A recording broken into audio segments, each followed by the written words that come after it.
Welcome back to the channel. In this video, we'll follow the stories behind some of the most egoistic hiking deaths ever recorded, from a cocky linebacker who looked at the Grand Canyon and called it a treadmill to a woman who spent months figuring out how to bypass a permit system, only to discover that the real danger was never the restriction she was trying to avoid.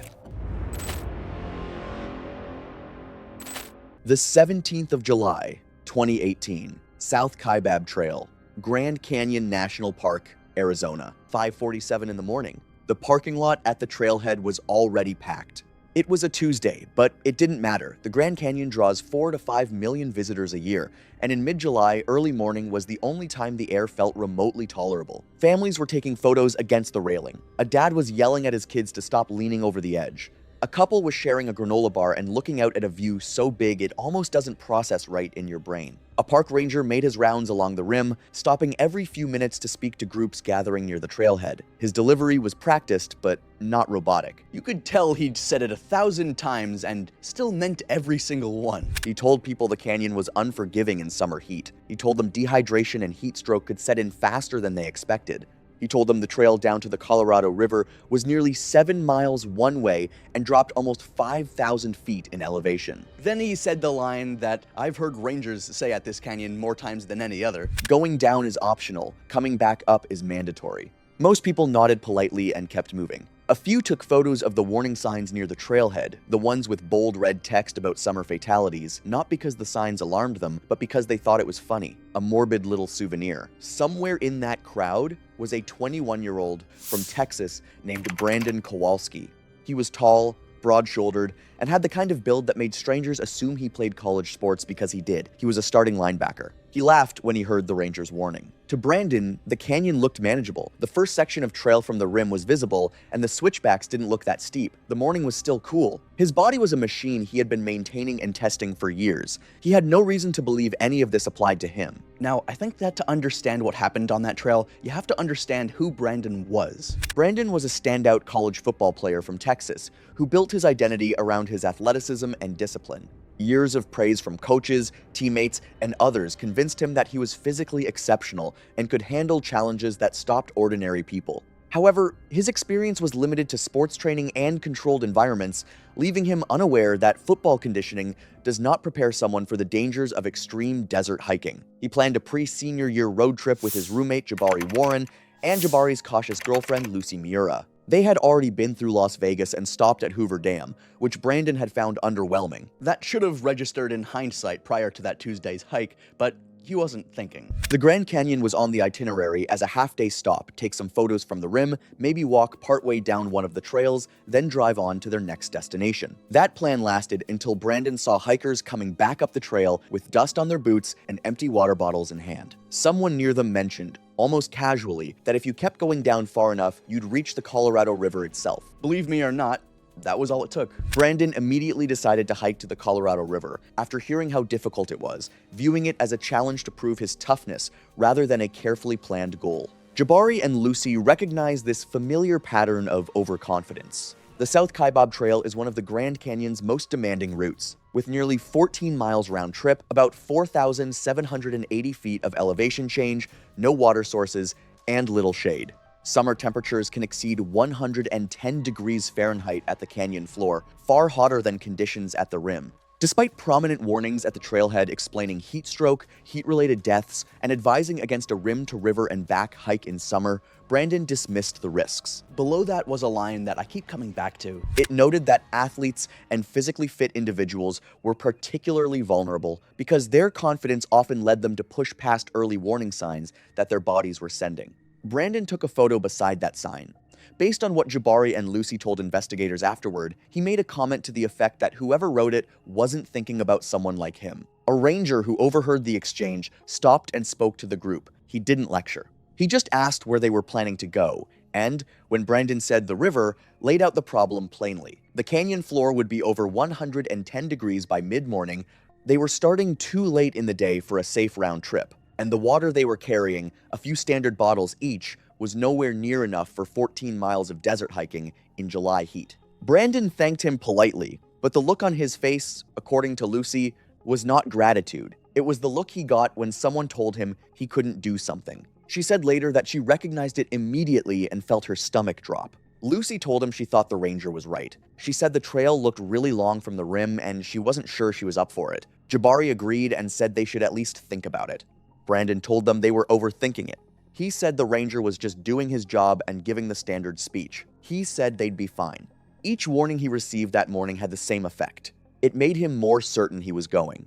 By the time they actually stepped onto the trail, his decision had nothing to do with wanting to see the river anymore. I think it's plausible that it had become about proving something to Lucy, to Jabari, and most of all, to himself. They started down the South Kaibab shortly after sunrise, somewhere around 6:15 in the morning. The first thing that hits you on this trail is the color. The canyon walls are layered in bands of red and orange and cream and deep rust, and in early morning light, they almost look like they're lit from inside.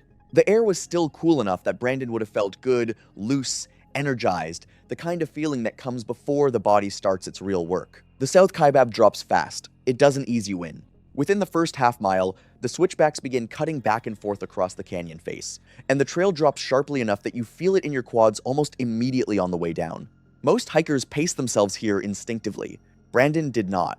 Jabari said later that Brandon was out in front within minutes. Not jogging, but walking with the kind of deliberate pace that made it obvious he was measuring himself against everyone else on the trail. And there was plenty of competition to measure against. On a busy summer morning on the South Kaibab, the trail is genuinely crowded. Day hikers carrying camera bags, families with kids and hydration packs, trail runners moving in both directions, backpackers with permits and 60-pound loads headed down to camp. The park also runs mule trains along this trail, and you hear them before you see them, the soft thudding of hooves on packed dirt and the occasional snort echoing off the rock. Brandon passed all of them. Older hikers, younger hikers, people in better gear, people with trekking poles. He moved past every one of them, and according to Lucy, each pass seemed to add something to his mood, a kind of visible satisfaction. I think it was probably like he was collecting data that confirmed what he already believed. The views kept opening up the further down they went. Looking up, the rim gets smaller and more distant. Looking out, you can see layer after layer of canyon walls stretching in every direction, and the scale of it does something to your sense of time. You start to feel very small and very old simultaneously, which is either humbling or uncomfortable depending on who you are. By the time they reached Cedar Ridge, which sits roughly a mile and a half down the trail, Lucy had slowed considerably. She was already warm, and she was the only one who had been drinking water consistently. She said her feet were starting to ache from the downhill grade. Jabari was sweating heavily and had gone quieter than usual. Brandon had barely broken a sweat, and he made a point of mentioning it. He interpreted what he was seeing in Jabari and Lucy as evidence that the warnings from the morning had been exaggerated, aimed at people like his friends, not people like him. A group of hikers coming upward past them near Cedar Ridge, and their faces showed the kind of exhaustion that goes past tired into something more serious. Brandon watched them and, by Lucy's account, made a comment under his breath about how some people just weren't in shape for this. He wasn't being cruel, he genuinely believed it, and I think that was the biggest problem of them all. They kept going. The trail continued downward past Skeleton Point, which sits at about 5,160 feet and offers the first clear view of the Colorado River far below. Most day hikers turn around here. The recommendation from the Park Service is firm about this Skeleton Point is the turnaround for summer day hikers, no exceptions. A sign says so in plain language. Brandon looked at the river, looked at the sign, and kept walking. They reached the river at the bottom of the canyon sometime around 10 inches the morning. The temperature at the canyon floor by that point was somewhere in the neighborhood of 110 degrees Fahrenheit, possibly higher in the direct sun along the exposed rock near the water. The Colorado River itself runs cold, fed by snowmelt, and released from deep in Lake Powell, and the contrast with the ambient air is shocking when you first get close to it. The water looked green and fast, and the canyon walls rose up on both sides so steeply it felt like standing at the bottom of a crack in the earth. Brandon felt fine. He was sweating, but he said that his energy felt intact. I'm not sure if that was true, but he took that as confirmation for himself. What he likely didn't know, and what matters enormously here, is that heat illness doesn't always announce itself immediately.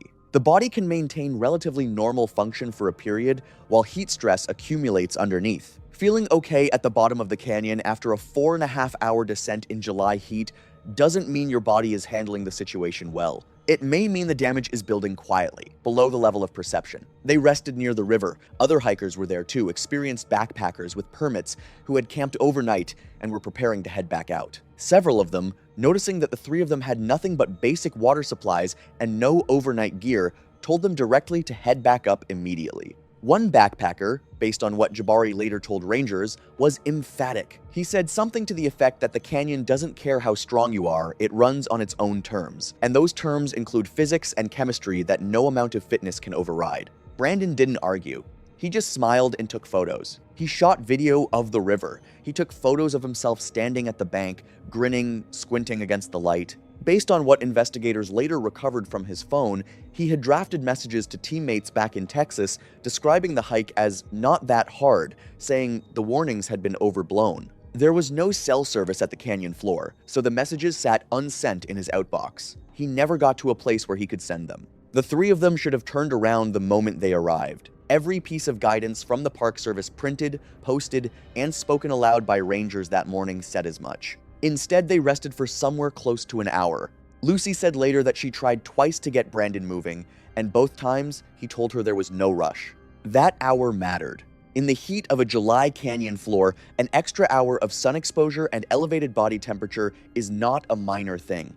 The physics of heat illness are cumulative. Every additional minute spent at the bottom in that heat was a minute the body spent depleting its ability to regulate itself on the way back up. By the time they started the ascent, it was approaching noon. I've never been to that area of the Grand Canyon, but I'm relatively familiar with it. The first thing you notice when you start climbing out is that nothing about it resembles the way down. Going down, your legs are doing work, but it's breaking work, eccentric contractions, the kind that leave your quads sore 2 days later but don't necessarily feel brutal in the moment. Going up is a completely different demand. It is continuous, grinding, forward-leaning effort against gravity, sustained over thousands of feet of elevation gain in heat that intensifies the further you get from the river without the canyon walls offering shade.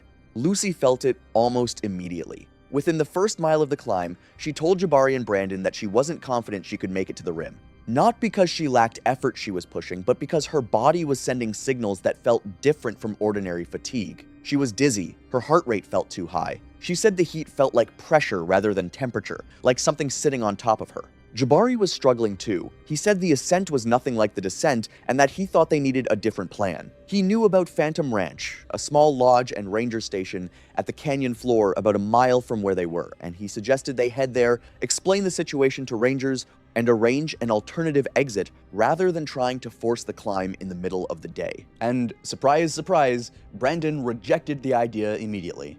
He told them they had made it down without any real trouble, and that going up couldn't be that different. He said they were psyching themselves out. Jabari pushed back, said the climb genuinely felt harder, and Brandon's response, according to both Jabari and Lucy, was to call them wimps. He said something close to, "You guys quit way too easily." Lucy told him she was serious. I think it's obvious she wasn't being dramatic. She was telling him what her body was actually doing, and Brandon dismissed her.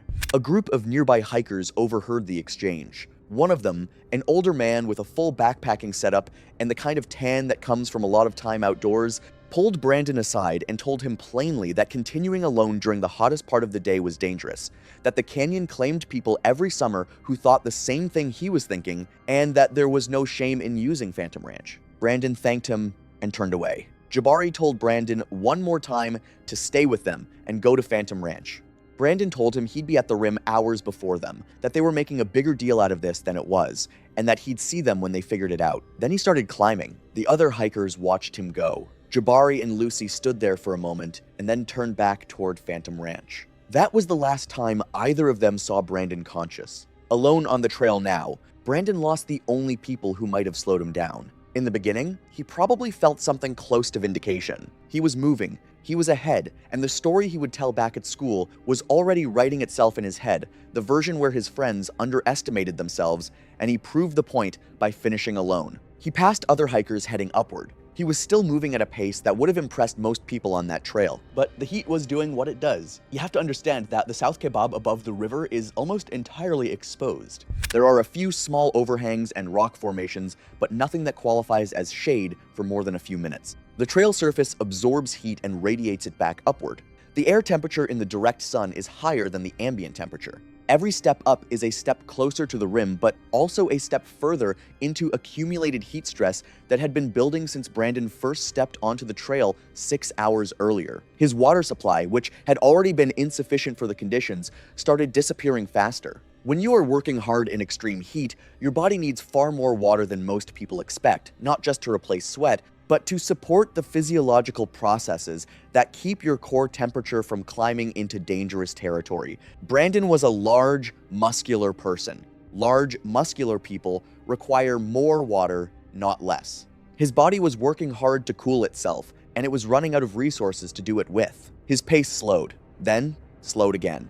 He started taking breaks that stretched longer than he probably intended, sitting on rocks in whatever patch of partial shadow he could find. The first physical symptoms of heat illness would have arrived somewhere in here, and this is consistent with what witnesses on the trail observed and later reported to investigators. A headache that doesn't respond to rest. A low, rolling nausea. Dizziness that comes and goes. Muscle cramps in the legs that make each step harder than it should be.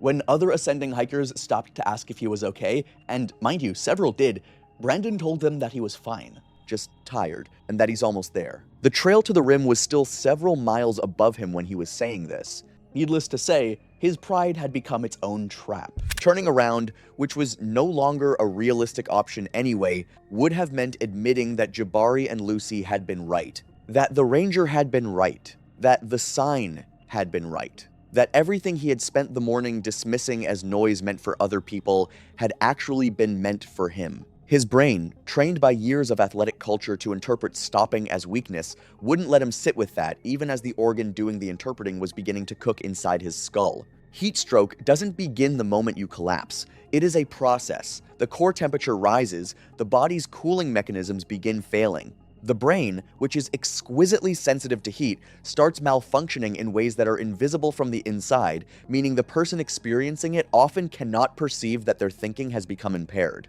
Judgment degrades before the person realizes their judgment is degrading. It is one of the most dangerous features of the condition. Brandon kept climbing. By mid-afternoon, Brandon was somewhere between Skeleton Point and the rim, several miles above the river and still several miles from safety. He had been on the trail for nearly 10 hours. The canyon was at its hottest. His body had been accumulating heat stress since before noon. Witnesses later told rangers they had noticed a tall young man moving erratically along the trail. His gait was unsteady. He was veering slightly on the switchbacks rather than tracking the center of the path. He sat down several times in places that offered no shade, which suggested he was stopping not by choice, but by necessity. One group of hikers described stopping to ask him if he needed help.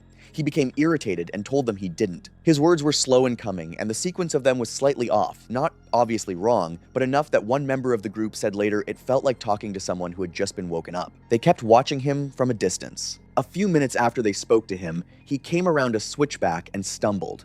He caught himself on the rock wall beside the trail. Then he stumbled again. The group moved back toward him. This time, his skin was visibly wrong, extremely hot to the touch, and dry rather than wet, which is a sign that the body's sweat response has begun to fail. That failure is one of the markers of full heat stroke rather than heat exhaustion. His responses to questions were confused and delayed.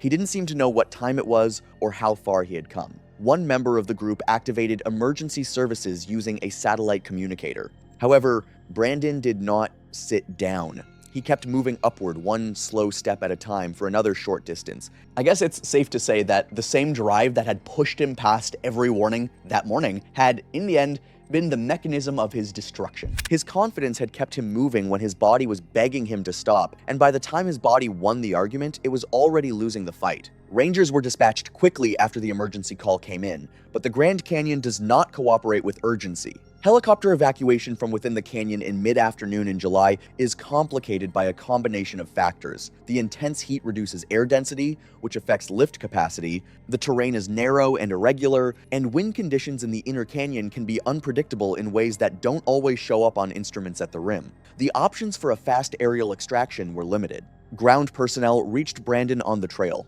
When medical responders took his core temperature, it was critically elevated well into the range where organ damage becomes a near certainty without immediate aggressive intervention. They began cooling him on the trail using whatever resources they had: ice packs, wet cloth, shade from bodies and gear positioned to block the sun. Every minute of core temperature above a threshold damages tissue, including brain tissue. The body's systems, kidneys, liver, heart, brain, begin failing in sequence once heat stroke is established and the cooling response has broken down. He was unconscious by the time evacuation was completed. Rangers and medical personnel worked him the entire way out. His body was young and strong, and it fought the way a good engine will run on fumes longer than a weaker one. But the damage by that point was not something fitness could reverse. Brandon Kowalski died later that evening at a regional hospital. The medical examiner listed the cause of death as exertional heat stroke with severe dehydration and multi-organ failure as contributing conditions. Mind you, he was only 21 years old. Jabari and Lucy had reached Phantom Ranch, received assistance from rangers, and hiked out the following morning via the Bright Angel Trail, the longer but more sheltered route to the rim, with water stations along the way. Lucy told investigators she had replayed the conversation at the trailhead 100 times in the days after, trying to find the sentence that would have changed it. Rangers gently told her there probably wasn't one, not because the situation was inevitable. It was because the specific combination of factors Brandon brought to that trail made him nearly impossible to reach by the time the warning started. The rangers who worked the case noted something that has stayed with me. They said Brandon was one of the most physically capable people they had ever seen on a heat fatality report. His resting health, his conditioning, his cardiovascular baseline, all of it was exceptional. The problem was never his body. The problem was that he had spent years building an identity around what his body could do, and that identity had no room in it for the idea that some forces simply do not care about your fitness level. The canyon is not impressed by your deadlift, it is not watching your film, it runs on temperature and elevation and physics, and it applies those things equally to everyone who walks into it. The kicker, Brandon never got the chance to understand that. He died still believing that he was fine. It was March 14th, 2023 in Scottsdale, Arizona, when the idea of hiking Angel's Landing in Zion National Park first became a fixed plan tied to a specific summer trip. That evening, a screenshot of an Angel's Landing summit photograph was posted. Within hours, it drew multiple reactions, including a question about whether access had already been secured. Vienne Jemison was 51 years old. She lived in northeastern Scottsdale near the edge of a large desert preserve and worked in pharmaceutical sales, a field defined by persistence, composure under rejection, and long-term goal pursuit. She was an active recreational hiker with consistent experience on desert trails in Arizona and occasional trips to higher elevation terrain, reflected in her regular outdoor activity and documented hikes. It never really became a full hiking plan in the environmental sense. It narrowed early into a single objective, getting onto Angel's Landing, permit or not. Everything else, water, heat, turnaround decisions, stayed secondary to that. Access became the defining constraint she organized everything around. In January, February, and March, she entered the permit lottery multiple times and did not secure a date for her planned summer trip. Early responses to the results were restrained frustration, followed by continued attempts and informal advice seeking about better odds or alternative dates. By April, her framing had shifted. The permit system stopped being something she was working within and became something she was working around, reinforced by framing it as administrative rather than safety-driven. The focus shifted away from the hiking conditions behind the restriction and toward removing the restriction itself. I'm not gonna overthink it, but she didn't get a permit. She didn't even get it after multiple tries. And at some point, you can kind of see the focus start shifting away from the trail itself and more toward finding a way around it. Her subsequent research shifted toward bypass logistics rather than trail conditions, enforcement timing, checkpoint locations, penalties for unauthorized access, and alternative approaches using the West Rim route from Lava Point. The evaluation framework moved from whether the hike was manageable under conditions to how it could be completed outside the permit system. What I really don't see here is how uneven the attention is between the system she was trying to get through and the actual conditions she was stepping into. Even with forecasts pointing to sustained triple-digit heat, that information never carried the same weight as the access problem. It stayed secondary in the planning.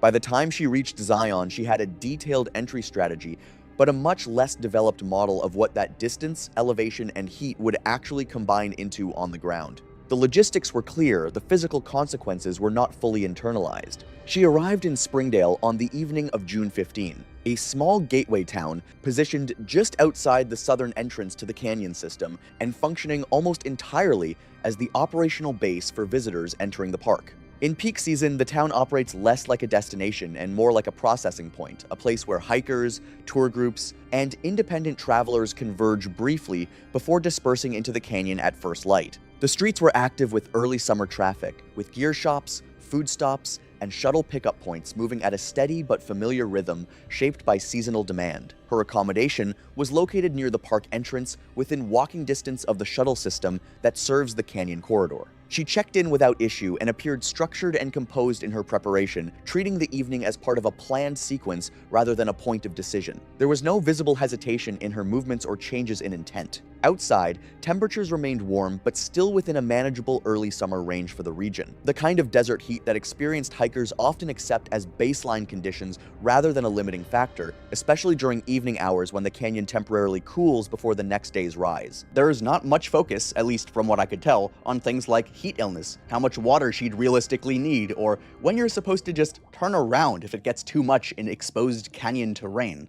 She spent the evening handling routine preparations, organizing gear, reviewing timing, and orienting herself to the logistics of the following morning. The atmosphere in town reflected the broader season, visitors arriving late, others returning from completed hikes, and early risers preparing for departures before daylight. Nothing about the environment really would have stood out as unusual for someone planning a long summer hike in Zion. Early starts are just what people do out there, and heat management is usually baked into the timing of the day rather than something you avoid altogether. By the following day, official heat warnings had been issued across the park and surrounding canyon system. Forecasts projected temperatures rising above 100 degrees Fahrenheit at canyon level, with advisory guidance recommending that strenuous outdoor activity be avoided during peak daylight hours. The warning was distributed through multiple channels: visitor centers, shuttle stops, trailhead signage, and ranger briefings directed at incoming hikers. It was not framed as an abstract forecast, but as an active condition affecting decision-making on the ground. By that point, it was already influencing behavior, with some visitors shortening itineraries, adjusting start times, or turning back before committing to exposed or high-exertion routes. She acknowledged the advisory, but didn't really change her plan. Later that day, she drove north out of the canyon area toward higher elevation near the park boundary, and you could feel the difference pretty much right away with the change in altitude. It was cooler, less direct heat, just an entirely different feel compared to down in the canyon. Her movement through the area was brief but deliberate. She followed the access road leading toward the West Rim approach, stepped into the trail entry zone, and oriented herself visually along the route system that would eventually connect back into the canyon proper. The purpose of the visit was not exploratory in the traditional sense. She did not appear to be testing her capacity or reassessing difficulty. Instead, her actions suggested confirmation, verifying access points, understanding entry logistics, and visually reinforcing the path she intended to use. After a short period on foot near the trailhead area, she returned to her vehicle and drove back toward town. That evening, she spoke with someone close to her who raised explicit concerns about the forecasted heat and the physical demands of the route under those conditions. The conversation centered on timing and exposure, specifically the risks associated with sustained exertion in triple-digit temperatures and the difficulty of maintaining safe hydration levels over a long-distance canyon hike. In response, she described a plan built around a pre-dawn departure, intended to place her deep into the route before the sun fully reached the canyon floor. Even hearing that conversation about the heat and the water, I feel like the plan was already locked in on timing more than anything else at that point. She outlined steady forward movement through the hike, with an expectation of returning before peak temperatures fully developed in the late morning and afternoon. She also referenced carrying a limited supply of water and mentioned the possibility of a seasonal water source along the route, though there was no indication of a confirmed filtration method or a backup hydration strategy if that source proved unavailable. The assumption of availability remained unverified, but factored into her overall planning approach. Before ending the conversation, she agreed to send check-ins at key points along the hike, including major transitions along the route where her progress could be tracked. The agreement was framed as a simple precaution rather than a response to risk. After the call, she finalized her departure timing for the following morning, structuring it around a pre-dawn start intended to maximize travel through the canyon before environmental conditions reached their daily peak. She was moving before dawn. The Airbnb host later noted that her vehicle was already gone when he checked the driveway in the early morning hours, earlier than expected based on her stated plan to leave before sunrise. The drive from Springdale to the Lava Point trailhead takes roughly 40 to 50 minutes in light traffic, and she had driven the route before. She arrived at the Lava Point trailhead while it was still dark. Based on the timestamp of a photo she posted from the location, a headlamp-lit image of the trailhead sign framed by dense forest and a fully black sky. The caption read, "No permit needed for this entrance." At that elevation, Temperatures were in the upper 50s and 60s Fahrenheit. She was dressed for cool pre-dawn conditions, wearing a long-sleeve base layer, with her hat stored in her pack. The environment was still and quiet, a brief desert interval before daytime heat began to build. She began the West Rim Trail shortly after arriving. The West Rim Trail from Lava Point to the canyon floor covers roughly 13 miles, with about 3,600 feet of net descent. The route alternates between gradual loss of elevation, flat stretches, and short climbs, before dropping more consistently toward the canyon. Under normal conditions, most hikers take around 5 to 8 hours to complete the one-way stretch, depending on pace and how much they're carrying, with the full out and back toward Angel's Landing adding up to roughly 16 to 17 miles. In mild weather, it's tough but doable as a full-day hike. In extreme heat, though, it stops feeling like a regular hike pretty quickly and turns into more of a long, drawn-out exposure situation out there on the trail. The upper section of the trail initially passes through dense forest, before opening into exposed ridgelines as elevation is lost. In the early portion of the hike, conditions were still shaded and cool, with minimal environmental stress beyond distance and navigation. She was moving through terrain that matched the expectations she had built during planning, and her pace remained steady through the first segment. At one point along the descent, she was encountered by two backpackers traveling in the opposite direction after completing their backcountry route. They later described her as moving steadily but at a slower pace than their own. In a brief exchange, she asked about conditions ahead, specifically crowding and water availability further down the trail. They reported that lower sections were becoming busier and that they had not stopped at the seasonal water source at Potato Hollow. I look at this, and what really stands out to me is how much is being leaned on things that aren't really guaranteed, like assuming that water source will actually be there and actually usable without a real backup plan behind this whole thing. They recalled her wearing a sun hat and a light long-sleeve layer, with a single water bottle visible on her pack. No additional hydration containers were observed. The interaction was brief, and both parties continued on their respective routes without further contact. I think the whole check-in and timing thing just feels more like a plan on paper than something adjusting to what the trail was actually going to throw at her. Based on this encounter and standard segment timing for the trail, she was estimated to be in the mid to lower portion of the West Rim corridor by that point, with several miles still remaining before reaching the junction with the upper Angel's Landing route above Scout Lookout. The remaining terrain from there transitions into progressively steeper descent, with increasing exposure and less shade as the trail approaches the canyon floor. By then, conditions below were already warming rapidly. As sunlight reached deeper into the canyon, temperatures were climbing into the upper 80s and continuing to rise steadily with full solar exposure. At that stage, she had been hiking for several hours and had covered roughly 8 to 9 miles, with the most technically exposed and physically demanding sections of the route still ahead. She posted from Scout Lookout late that morning. The photo showed her at the edge of the lookout platform, the canyon stretching behind and below her under a high, harsh sun. She was smiling. Her hat was on, and her pack sat high on her back, a standard day pack by appearance, with no visible hydration reservoir and nothing suggesting significant water capacity. The focus just kind of shifted away from the landscape itself and more toward the milestone she'd been building up to for months. The distance and conditions were still there, nothing about that changed, but they didn't really seem to land the same way at that moment. In that moment, the dominant perception was completion not of the route itself, but of the objective she had been working toward. The physical reality of the remaining distance, elevation loss, and rising heat remained unchanged, but it was no longer being weighted in decision-making. The upper Angel's Landing section from Scout Lookout to the summit spans roughly half a mile and gains about 430 feet in elevation. Unlike the approach from Lava Point, this is not a conventional hiking trail. The West Rim descent below it is still a maintained path, with defined tread and predictable footing, even if demanding in length and exposure. The chain section, by contrast, is a narrow ridge traverse with fixed chains anchored into sandstone, following an exposed spine with steep drop-offs on both sides. The rock itself is generally solid when dry, but the route requires constant attention and deliberate movement. Every step carries consequences that are not present on standard trail terrain. She moved through this section in the mid-morning window. Honestly, Scout Lookout has always felt a bit deceptive to me, like people naturally read it as they made it, even though the hard part is still sitting right there in front of them on the return. And the chains section, I don't know, I always thought of it less like a hike at that point and more like something you have to fully respect every single step of, or it just doesn't work. Her ascent was steady based on available timestamps from her posts. One image captured her partway along the ridge, looking back towards Scout Lookout and the canyon system she had come from. Another showed her at the summit, where the terrain opens into a wide, elevated panorama of southern Zion, with the Virgin River visible below and the canyon floor stretching outward through sandstone formations and tree-lined corridors. The summit post marked the completion of the climb and a brief pause at the top before she began her return. She remained at the top for a short period before beginning her return. During that time, she sent a voice message to a group chat, later described by recipients as sounding energized and slightly winded. She referenced the heat briefly but minimized it, describing conditions as manageable. Her focus was on reaching the summit and the sense of completion that came with it. She did not mention the total distance already covered, her remaining return route, or the state of her water supply.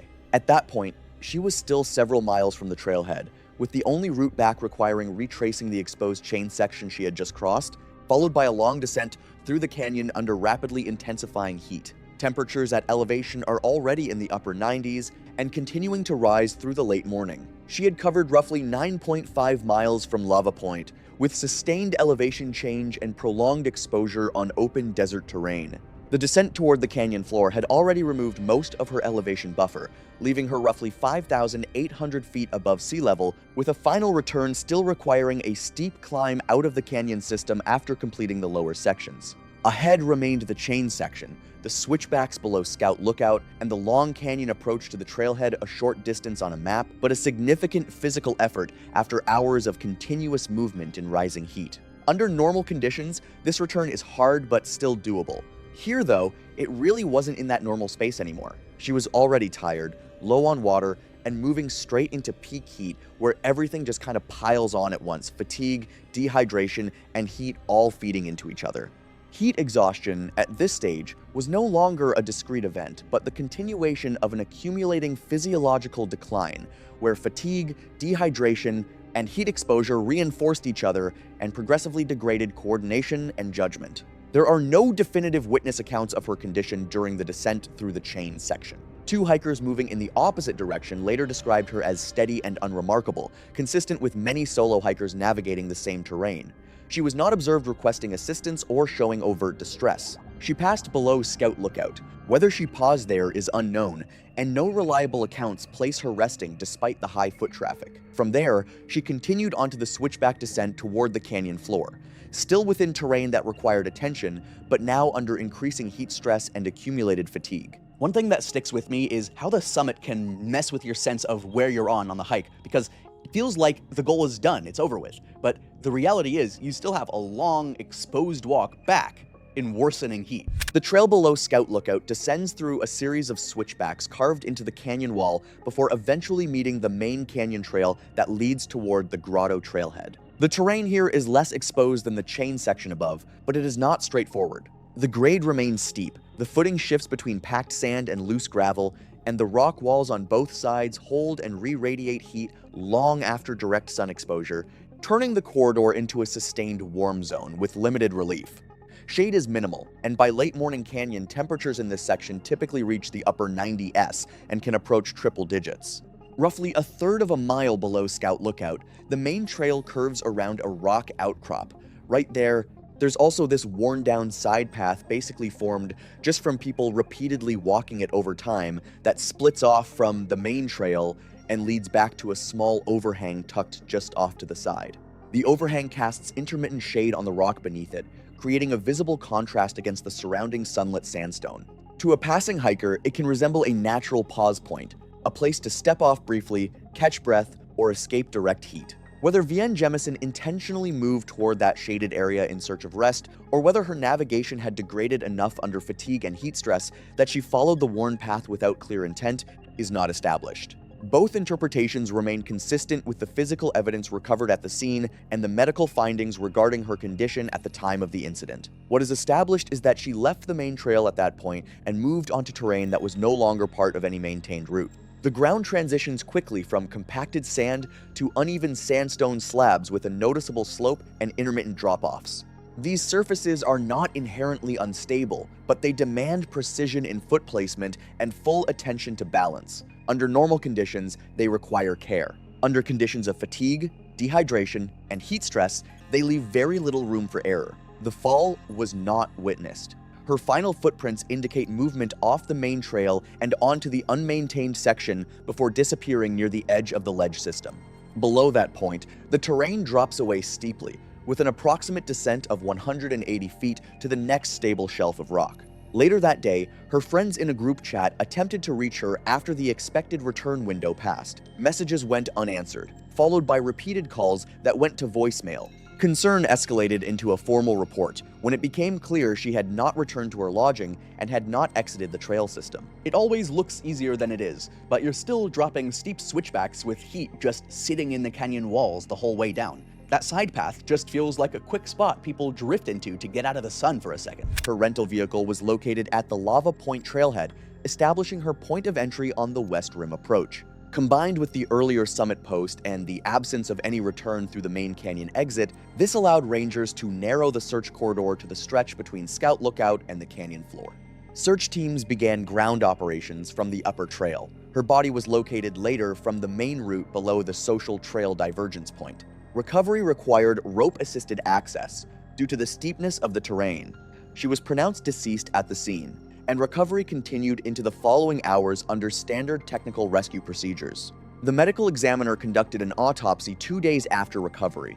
The cause of death was listed as blunt force trauma consistent with a fall from height, with a contributing factor of heat exhaustion. Findings indicated significant dehydration and prolonged heat stress at the time of death, reflecting a body already under sustained thermal strain that impaired coordination, judgment, and recovery capacity. No underlying cardiac or neurological condition was identified that would account for a sudden collapse independent of environmental exposure. A subsequent incident report by park authorities identified multiple contributing factors, including sustained extreme heat during the hiking period, insufficient hydration for the duration and distance of the route, and an access approach that extended both mileage and exposure compared to the standard route. It noted that bypassing the usual entry system formed part of a sequence of decisions that increased overall exposure and risk, though it was not identified as the direct cause of death. The combination of heat, distance, and fatigue was cited as the primary compounding factor. At her lodging, belongings were found undisturbed and partially packed, consistent with an expected departure. Travel arrangements for the following day remained unchanged. On her device, an unsent draft was recovered, referencing months of preparation and repeated attempts to secure access, ending with a reflection on finding a way forward despite those setbacks. It was the 6th of July 2019, and the Happy Isles trailhead in Yosemite National Park was already busy by 6 a.m., despite a heat advisory that had been in effect since Thursday. The forecast high for Yosemite Valley that day was 108 degrees Fahrenheit.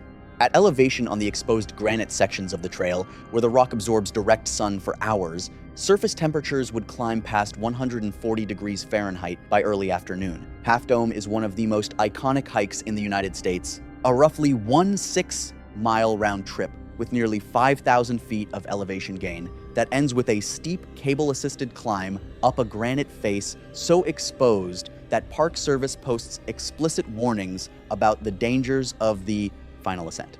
The cables themselves are metal poles drilled into the rock with steel cables strung between them. The last 400 feet of the hike requires pulling yourself up a granite slope that pitches roughly 40 to 45 degrees, with nothing but those cables and your grip strength between you and a fall that would end everything. In summer heat, the steel cables absorb solar radiation all day, and by afternoon the metal surface can exceed 140 degrees Fahrenheit, hot enough to blister skin on contact. Since 2010, the park has required permits for the cable section because overcrowding was creating dangerous conditions, limiting access to approximately 225-day hikers plus permitted backpackers. Every permit comes with safety information about weather, heat exposure, and the physical demands of the hike, which is basically the park telling you how this can go wrong. Gretchen Landis was 49 years old and lived in a suburb outside of Phoenix.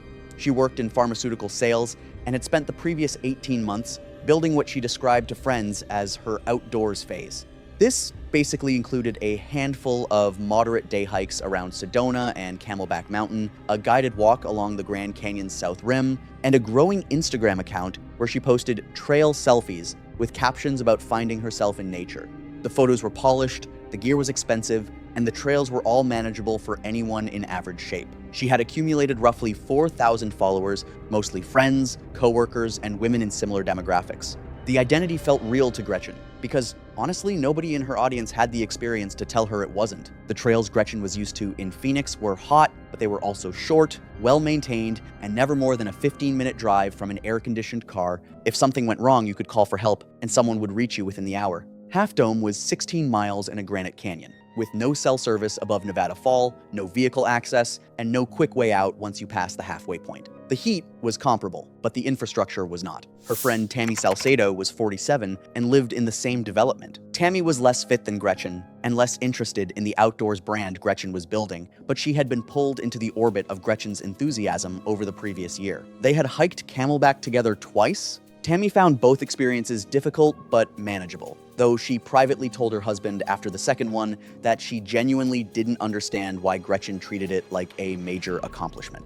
She trusted Gretchen's assessment that the progression from Camelback to Half Dome was reasonable because Gretchen said it with the confidence of someone who had done the research. She had not done the research. It pretty much wasn't. Camelback Mountain is a 5-mile round trip with 1,300 feet of elevation gain. Half Dome is over 6 times longer with nearly 4 times the elevation. The comparison was kind of like running a 5K and deciding you were ready for a marathon. What gets me about these two right from the start is Gretchen had basically built this whole identity around being outdoorsy without ever testing it against anything that could push back. Half Dome was kind of the first trail in her life that was gonna have an opinion about whether she belonged there or not. That was going to have an opinion about whether she belonged there? The trip was planned primarily around content. Gretchen had told her followers she was attempting Half Dome and framed it as her biggest challenge yet. She had bought new hiking boots like 2 weeks before the trip and broken them in on a single 3-mile walk around her neighborhood. She packed a 2 0-ounce water bottle and a second one she planned to fill at the trailhead. For a 1 6-mile hike in July in Yosemite during a heat advisory, experienced hikers recommend a minimum of 1 gallon per person, roughly 128 ounces. Gretchen had roughly 40. Neither woman brought electrolyte supplements, sun protection beyond a baseball cap, or lightweight gloves for the cables. Tammy's preparation was similar. She brought 2 small water bottles, a granola bar, a banana, and wore trail running shoes she had purchased for their appearance rather than their traction. Neither woman brought a first aid kit or any form of water filtration for refilling along the trail. Neither had studied the route beyond looking at photos of the cable section on Instagram.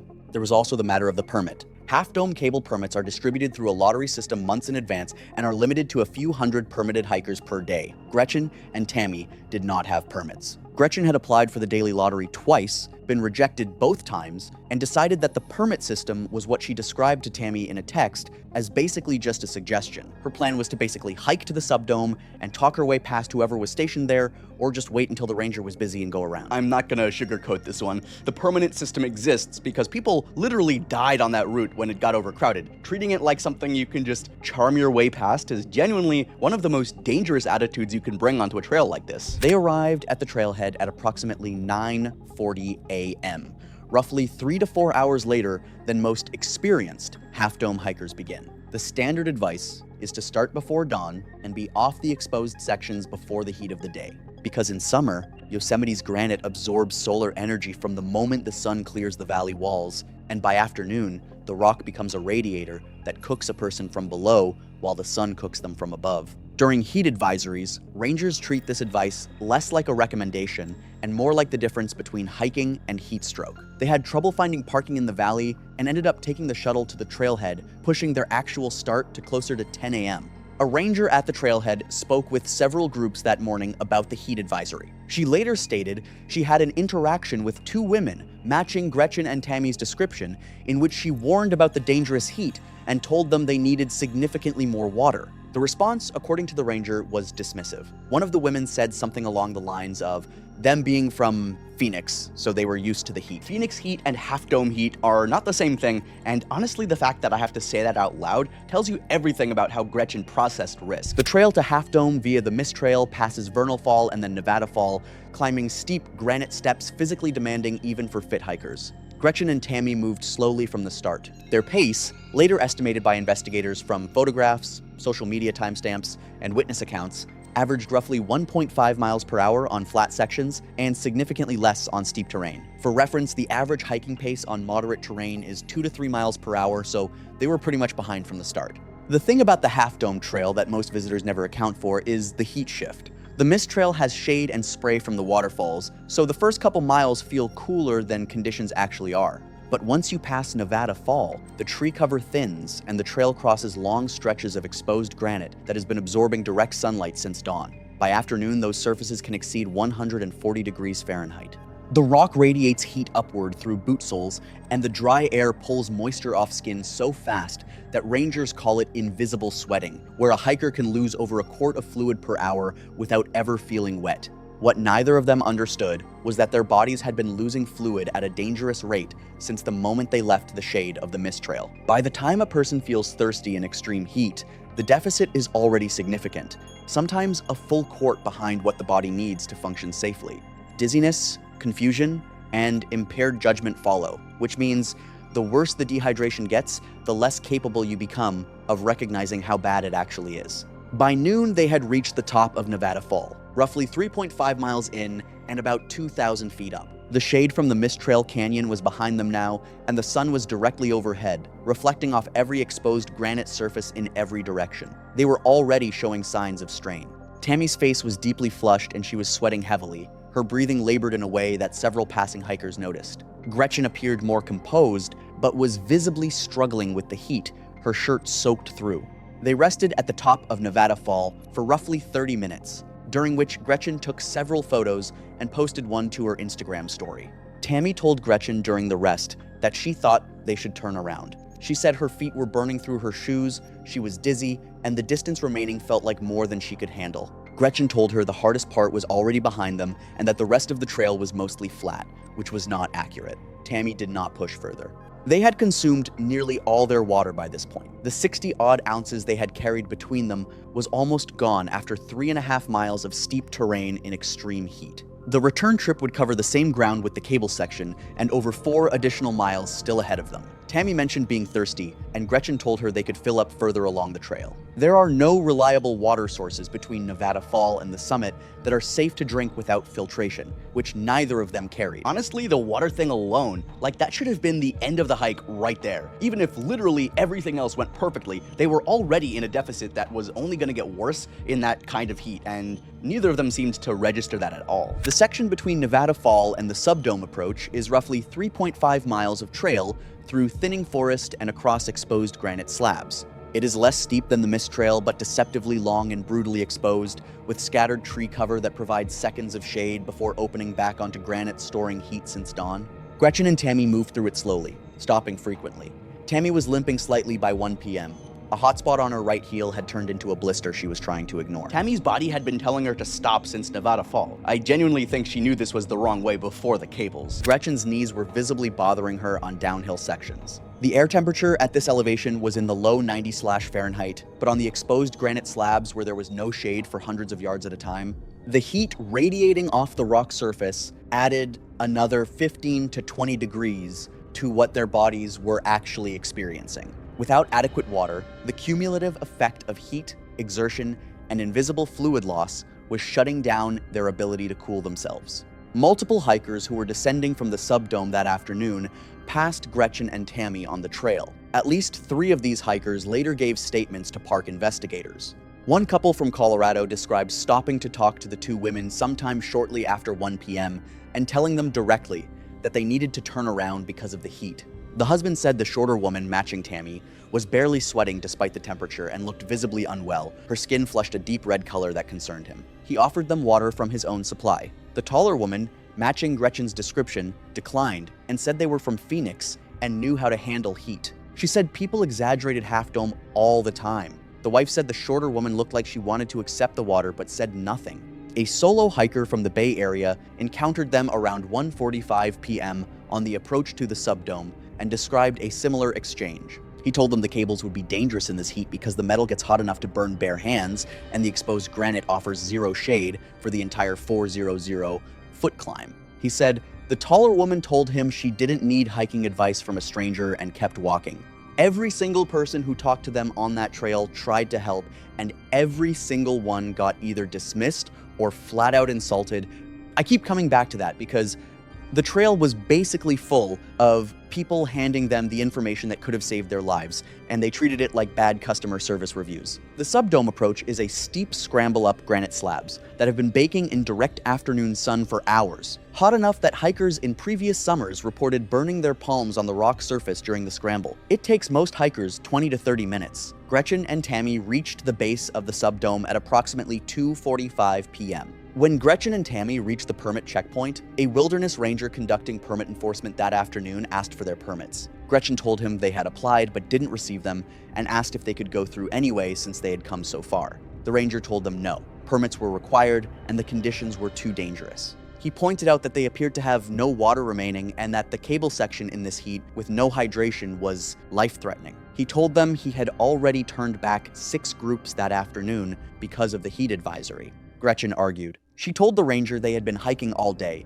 and deserved to at least see the cables, asked to speak to someone else, asked if there was an exception process. The ranger maintained his position. He told them the cables were not safe in their current condition, that the steel was hot enough to cause burns, and that both of them showed visible signs of heat exhaustion. I need to be careful here because the ranger genuinely did his job. He told them no, and what Gretchen did after that was entirely on her. At approximately 3:05 p.m., the 2 women left the checkpoint area. The ranger assumed they were beginning their descent. Instead, they left the established route and crossed exposed granite terrain to reach the cable route, a scramble that was steep, unprotected, and hot enough to feel through their shoes. The ranger did not see them access the cables because he was engaged with another group. This is the moment that gets me because up until now, you could argue they were just unprepared. After the bypass, they were making a choice. Gretchen and Tammy reached the base of the cables at approximately 3:15 p.m. The cable route was completely deserted. The steel cables had been absorbing direct sunlight for nearly 10 hours, and the metal was radiating heat. A hiker resting in what little shade existed near the base later told investigators he had shouted to them that the cables would burn their hands without gloves. The reality was that the cables were empty because basically everyone who understood the mountain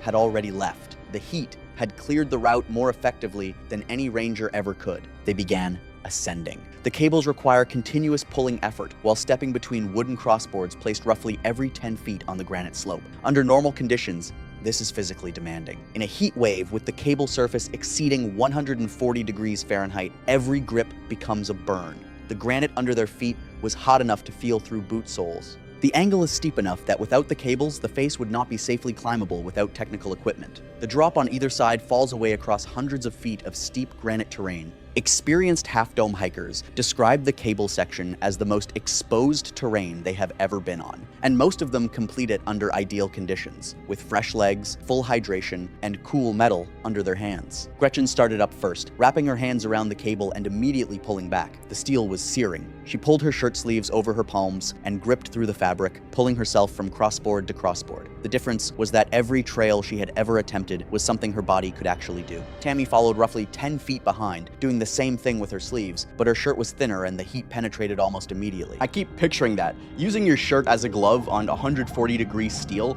Honestly, that says everything about how far past rational thinking she already was. Tammy's pace slowed dramatically within the first 50 feet. She was stopping at every crossboard, her breathing shallow and rapid, and her skin had shifted from sweating heavily to completely dry, flushed a deep, blotchy red and hot to the touch, which is one of the most dangerous signs of heat stroke progression. She had stopped sweating entirely. When your body stops producing sweat in extreme heat, it basically means the cooling system has completely failed, and that's the line between heat exhaustion and heat stroke. Once you cross it, things move very fast. She told Gretchen she felt dizzy and that the rock was spinning.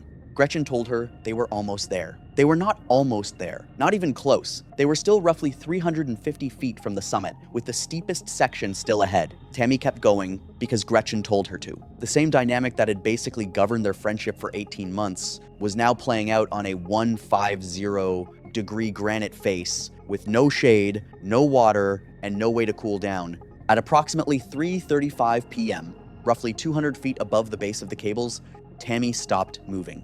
She was gripping the cable with both hands, but her body had gone rigid and her eyes were unfocused. Gretchen, roughly 15 feet above her, called down to her repeatedly. Tammy did not respond. Her legs began to buckle and she slumped sideways against the cable, her body weight catching between the cable and a crossboard. She was still technically upright, but only because the cable infrastructure was holding her there. Gretchen descended to Tammy's position. Tammy's skin was completely dry, burning hot to the touch, and had turned a deep, mottled red. Her breathing was rapid and erratic, and she was not responding to her name or to physical contact. These are basically the textbook signs of severe heat stroke, when the body's core temperature goes past 104 degrees and the brain starts shutting down systems to try to protect itself. The confusion, the loss of coordination, the dry burning skin, it's all the body saying it genuinely cannot cool itself anymore, and without intervention, the organs start failing within minutes. Gretchen tried to get Tammy to drink from what little water remained. Tammy could not swallow. Her muscles were cramping and jerking involuntarily against the cable. I've sat with this part for a long time, and the thing that genuinely keeps me up is Gretchen had to make a choice on those cables. Stay with Tammy, who was dying in front of her, or leave her and try to go get help. And she chose to go. Probably because she thought if she could just reach someone, Tammy would be okay. She genuinely thought there was still time. And I keep thinking about how she never saw Tammy conscious again after she let go of that cable. Gretchen spent roughly 10 minutes with Tammy before she began descending for help. She left Tammy propped between the cable and crossboard and began moving down the cables. Gretchen had been on the mountain for nearly 6 hours in extreme heat, with effectively no water for the last 4. Her hands were blistered from the hot cables. Her own body was in severe dehydration. She made it to the base of the cables and began the sub-dome scramble down. The granite slabs had been in direct sunlight all afternoon, hot enough to sear exposed skin on contact. Her coordination was failing, her vision narrowing, her steps uncertain on terrain that required precise foot placement. Approximately halfway down the sub-dome scramble, Gretchen lost her footing and collapsed on the exposed granite. A hiker, ascending from below, found her sprawled on the rock, unresponsive, with burns already forming on her exposed arms and the side of her face from the heated surface. He poured his remaining water over her head and neck and began shouting for help. I honestly don't think Gretchen even understood she was dying. I think she genuinely believed she was going to get help and come back for Tammy, and that makes this so much worse for me. Park rangers reached Gretchen on the sub-dome within 25 minutes. She was briefly conscious and told them she had left her friend on the cables, that she believed Tammy had passed out and needed a helicopter, and she lost consciousness shortly after.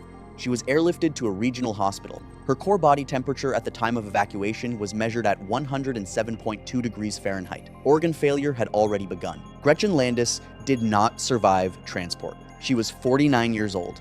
A rescue team reached Tammy on the cables approximately 40 minutes after Gretchen's collapse was reported. Tammy was unresponsive and had no detectable pulse. She was pronounced dead on the cable route. The medical examiner determined the cause of death to be heat stroke based on the condition of her organs and the circumstances of exposure. Tammy Salcedo was 47 years old. No permits, no water, no gear, every warning dismissed. They bypassed the checkpoint and started the cables at 3:15 p.m. on metal baking for nearly 10 hours with nothing left to drink. The ranger at the sub-dome had turned back 6 groups that afternoon. In 8 seasons, it was the first time a bypass ended in fatalities on his watch. That ranger is the one I honestly feel for the most, because he did everything right and the 2 people who ignored him are the ones who died, and he gets to live with that. Both of them died on that mountain.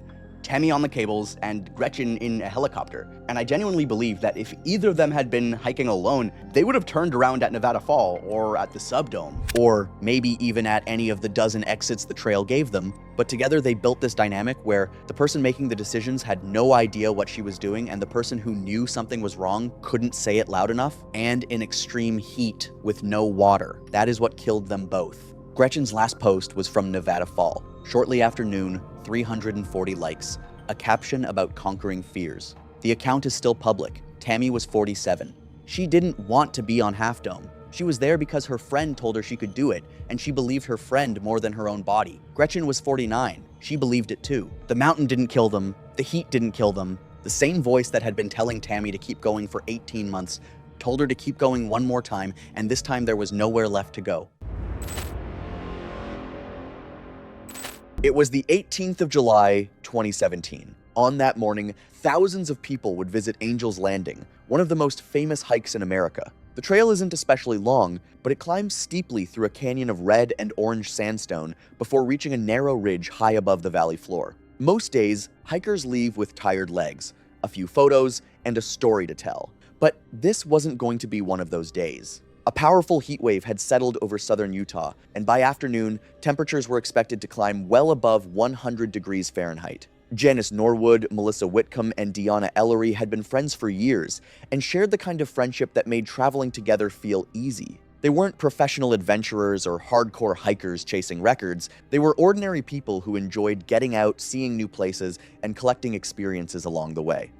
Janice, 51, was usually the one who organized things. If a trip needed planning, reservations, or directions, she naturally stepped into that role. She liked having a plan and trusted her ability to make good decisions.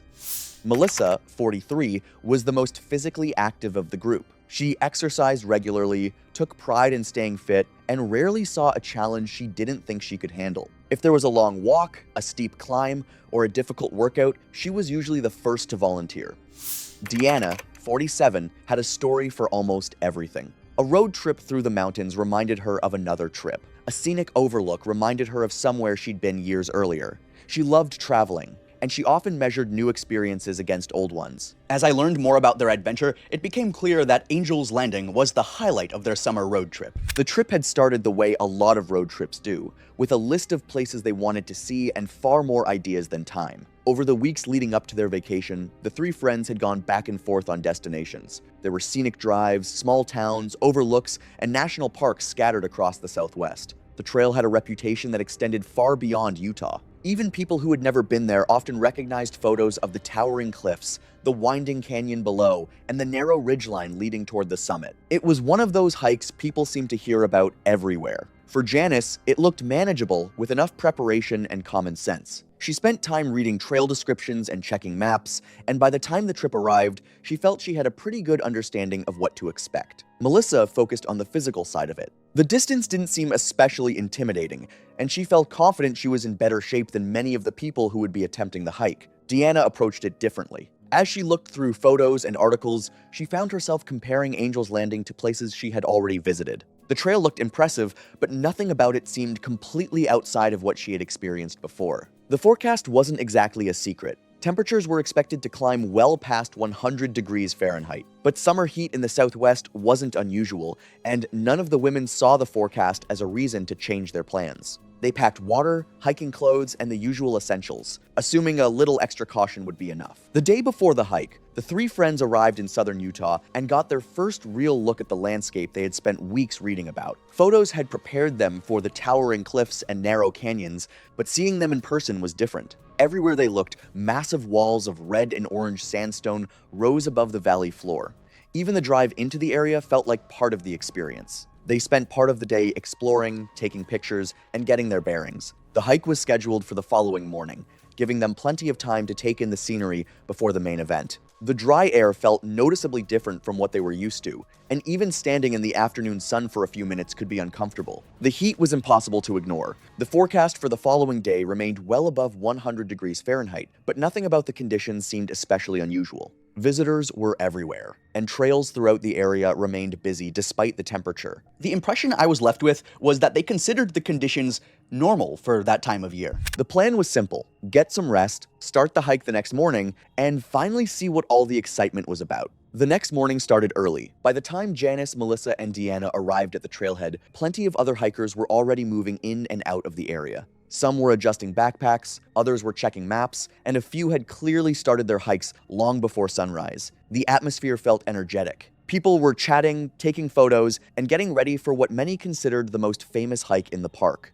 The three friends took a few minutes to get organized before setting off. Janice glanced over the trail information one last time, while Melissa seemed eager to get moving after the early start. Deanna spent a few moments taking in the scenery around them. Warning signs reminded hikers about the dangers of heat, dehydration, and strenuous physical activity, especially during the summer months. Melissa said that if she listened to every warning sign on the trail, she'd never make it out of the parking lot. Even in the morning, the temperature was climbing quickly. The sun had already cleared the canyon walls, and there was little cloud cover to provide relief later in the day. Still, conditions seemed manageable. People were heading up the trail in a steady stream, and there was no obvious reason to believe the hike would be anything other than challenging and memorable. With their supplies packed and their route decided, the three women headed toward the trail and joined the growing line of hikers making their way into the canyon. The first stretch of the hike got off to a good start. The trail was busy but not crowded, and the morning air was still comfortable despite the forecast for later in the day.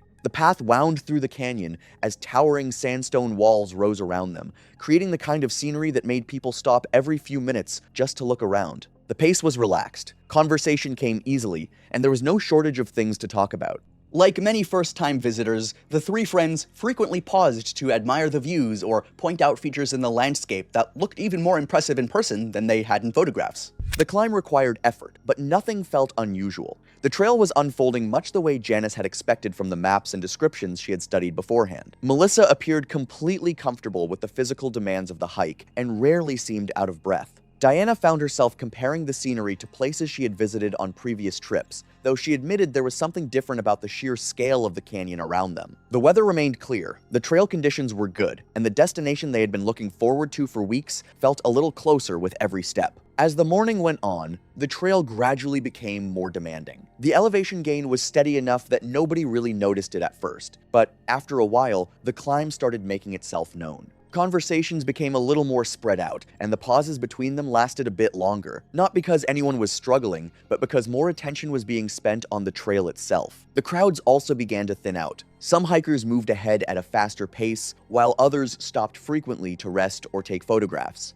Janice, Melissa, and Diana settled into a rhythm that worked for them. They weren't rushing, but they weren't lingering for long either. Whenever they stopped, Melissa was usually the first one ready to start moving again. The higher they climbed, the wider the views became. Sections of the canyon that had looked enormous from below now seemed surprisingly distant. Looking back down the trail, I could tell it was the kind of progress that felt satisfying, because you could actually see how far they'd come. by now, the morning air was beginning to lose some of its coolness. The sun felt stronger than it had an hour earlier, and shaded areas became a little more noticeable whenever the trail passed through them. Nobody paid much attention to that yet. Their focus remained on the climb ahead and the views surrounding them. I could see that the climb was getting harder, but at that point, the scenery was more than making up for it. By mid-morning, roughly 2 hours into the hike, the trail had started revealing a different side of itself. The scenery was still impressive, but the conditions were becoming harder to ignore. Long stretches of the route offered little protection from the sun, and some sections felt noticeably warmer than others. The canyon walls no longer blocked as much sunlight as they had earlier in the morning, leaving more of the trail exposed. The women weren't the only ones noticing it. Hikers coming back down often looked far more tired than those still heading up. Many were carrying empty or nearly empty water bottles, and quite a few stopped whenever they found a patch of shade. Some rested for only a few minutes before continuing. Others seemed reluctant to leave the cooler spots at all. When a younger group mentioned turning around because of the heat, Janice commented that she would have expected people their age to handle the conditions a little better. Along the trail, reminders about heat and hydration appeared more than once. The message was simple. Summer conditions could become dangerous faster than many people expected, because in the dry desert air, it wasn't always easy to tell how much water your body was losing. During one of their brief stops, all three women lingered in the shade a little longer than they had earlier that morning. For now, however, the hike continued much as it had before. The trail remained busy, the views remained spectacular, and the summit still felt well within reach. By this point, the hike was demanding more from them than it had earlier in the morning. Nothing dramatic had happened,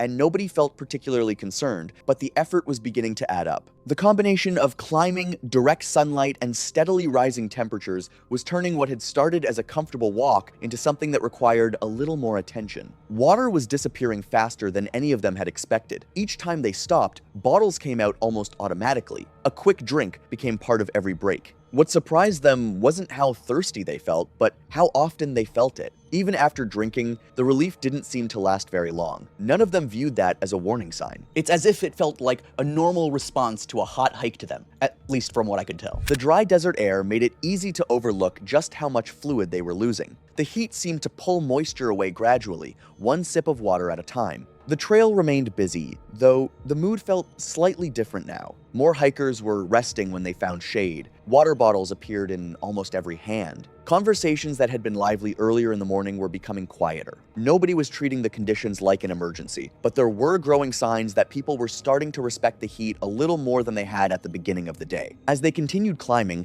the trail itself began demanding more attention. Earlier sections had felt relatively forgiving, but now there were fewer places to comfortably stop and recover. More of the route sat fully exposed to the sun, with the surrounding sandstone reflecting heat back onto the trail. The physical effort wasn't dramatically different from before, but it felt more constant. The women found themselves focusing less on the scenery and more on the next stretch of trail ahead. Breaks became slightly more practical than leisurely. Instead of stopping to simply admire the landscape, they were increasingly using those pauses to catch their breath, drink some water, and give their legs a chance to recover. Melissa still seemed eager to maintain momentum whenever the group stopped, though even she was spending a little more time resting than she had earlier in the morning. Janice occasionally checked their progress against what she remembered from the trail information she had read beforehand. Deanna continued pointing out similarities to other places she had visited, but those observations were becoming less frequent as the climb required more of her attention. They had already covered a significant portion of the hike by this point, but getting farther now required more effort than any of them had expected.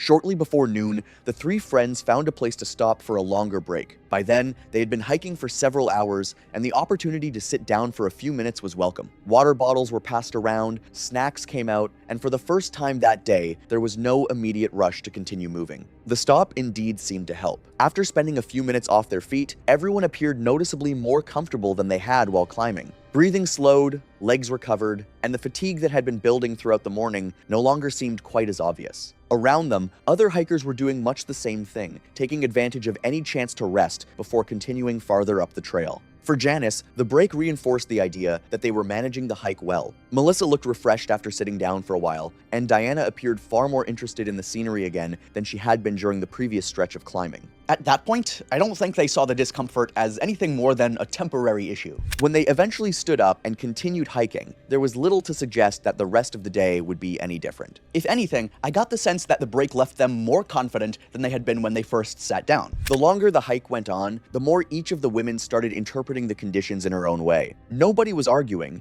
and there was no dramatic conflict within the group, but they weren't necessarily seeing the trail through the same lens anymore. Janice remained focused on the overall progress they were making. To her, they were still moving at a reasonable pace and covering ground steadily. The hike was certainly more demanding than it had been earlier in the morning, but nothing about it struck her as unusual. To someone like me looking in from the outside, Janice appeared unfazed by the added difficulty. Melissa viewed things differently. Her attention stayed fixed on the physical challenge itself. When another hiker mentioned slowing down because of the heat, Melissa responded by saying that most people quit long before they actually reached their limits. The climb had become tiring, but she treated that as something to work through rather than something to worry about. Diana continued drawing comparisons to previous trips. If another hiker mentioned difficult conditions, Diana usually had a story about a trip she considered even tougher. Some hikes had been steeper, others had been longer. A few had taken place in conditions she remembered as being just as uncomfortable. Her thinking back on those experiences, it made me realize that the challenges of the day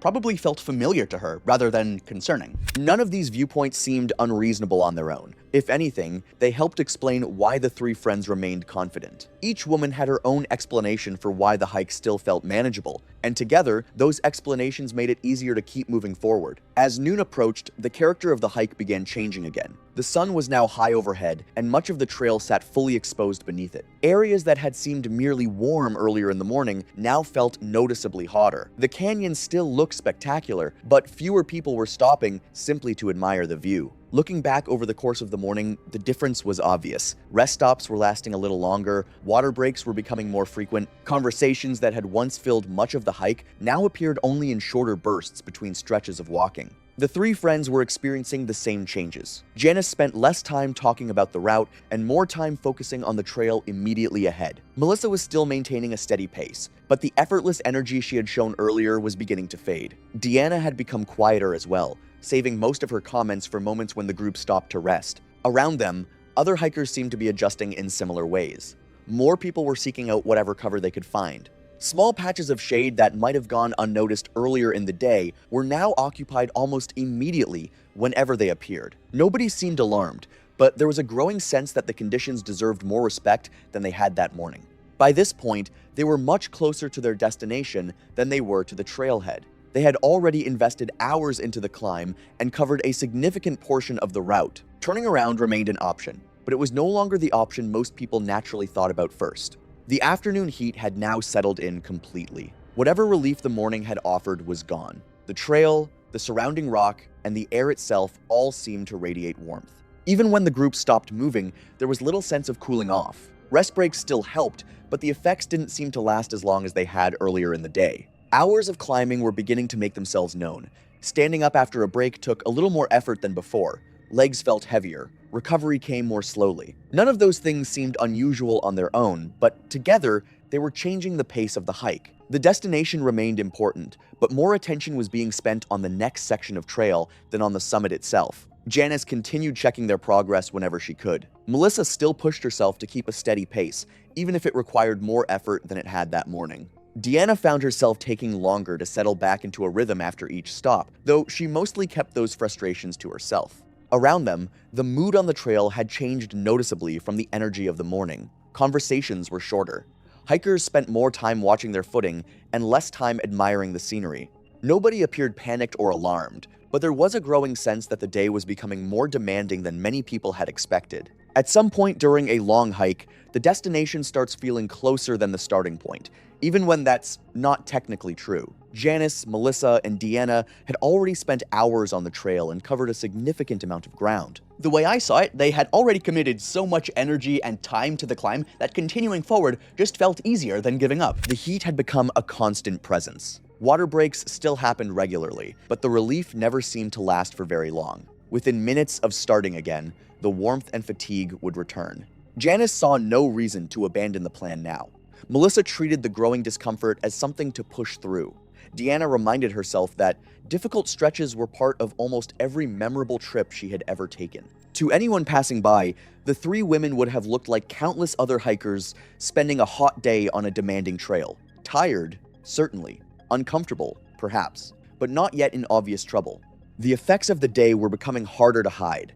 Janice was the first to show signs that something was changing. She seemed slightly more distracted than usual and occasionally needed a moment to reorient herself when checking the route ahead. It wasn't enough to alarm anyone, and she largely brushed it off as fatigue from several hours of hiking. Melissa was dealing with her own problems. The steady pace she had maintained throughout most of the day was becoming harder to sustain. Her legs felt heavier, and occasional muscle tightness appeared whenever the group stopped and started again. She continued pushing forward, treating it as part of the challenge. Deanna had grown noticeably quieter.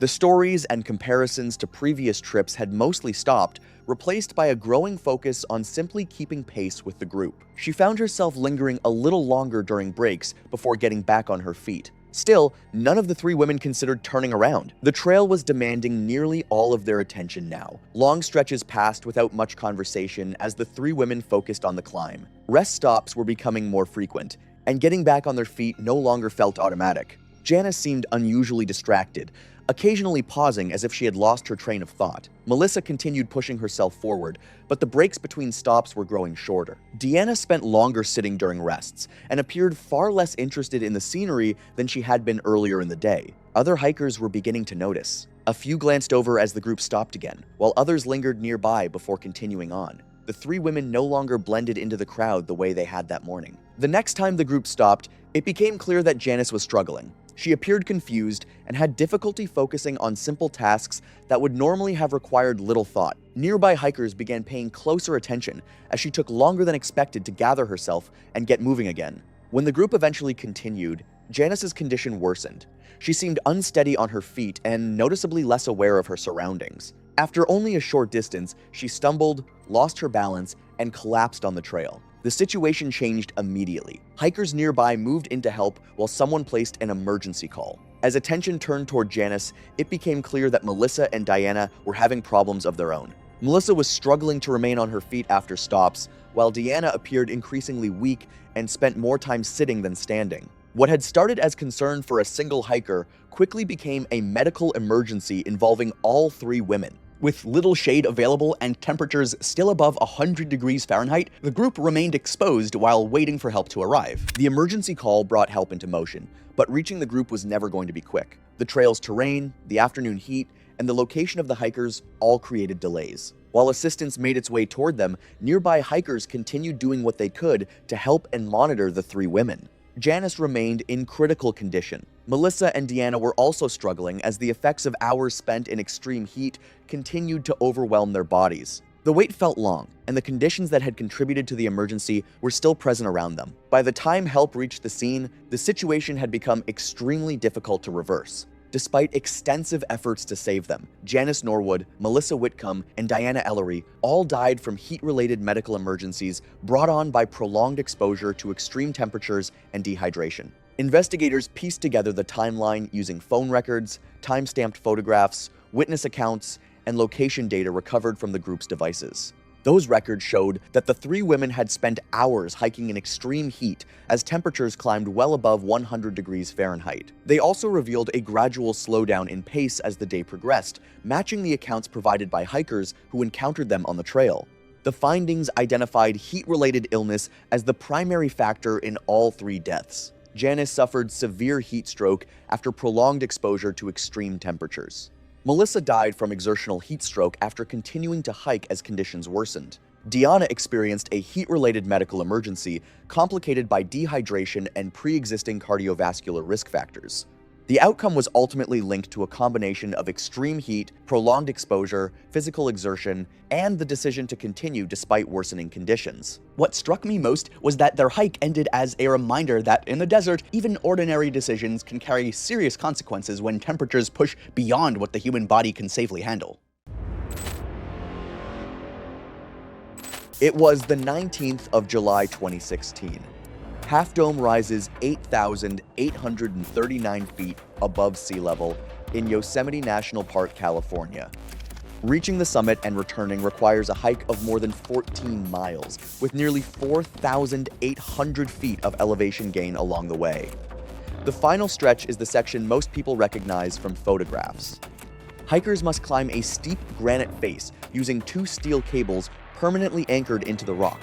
There are no ropes or harnesses provided. By that point, reaching the summit depends entirely on a hiker's strength, balance, and whatever energy remains after the long climb to get there. Nevaeh Corin was 28 years old and lived in Sacramento, about 3 hours from the park. She worked as a dental hygienist at a small private practice and spent most of her free time outdoors. When the weather was good, she was usually on a trail somewhere, whether it was a day hike, a camping trip, or a long walk through the foothills near her apartment. She was not training for a major event or chasing personal records. She simply enjoyed being outside. Some hikes were with friends, while others were solo trips on familiar routes.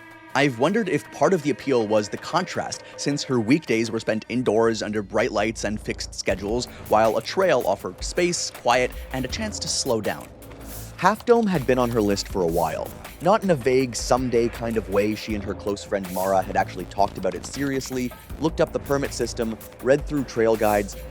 It had been a plan for about a year, something they kept almost doing and then not doing, which had turned into a bit of a joke between them. The summer of 2016 was the year they were actually going to follow through. The Half Dome permit lottery is competitive. It opens months in advance, spots fill within hours, and most people don't get through on the first try. Nevaeh applied and got 2 permits, both for July 19th. That felt like a sign. Then, about 3 weeks before the date, Mara's mother had a medical episode that required her to travel out of state. The trip was off for her. She told Nevaeh to go without her.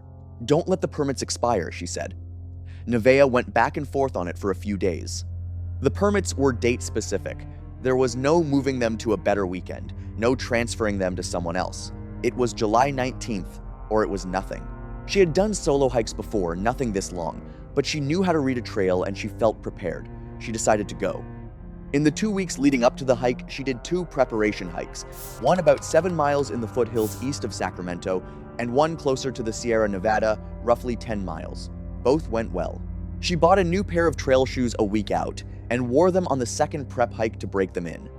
The night before she left, she packed her day pack, a 2-liter hydration bladder filled to capacity, 2 granola bars, a bag of trail mix, sunscreen, a light jacket, her phone, and her permit. She didn't carry a water filter or extra bottles.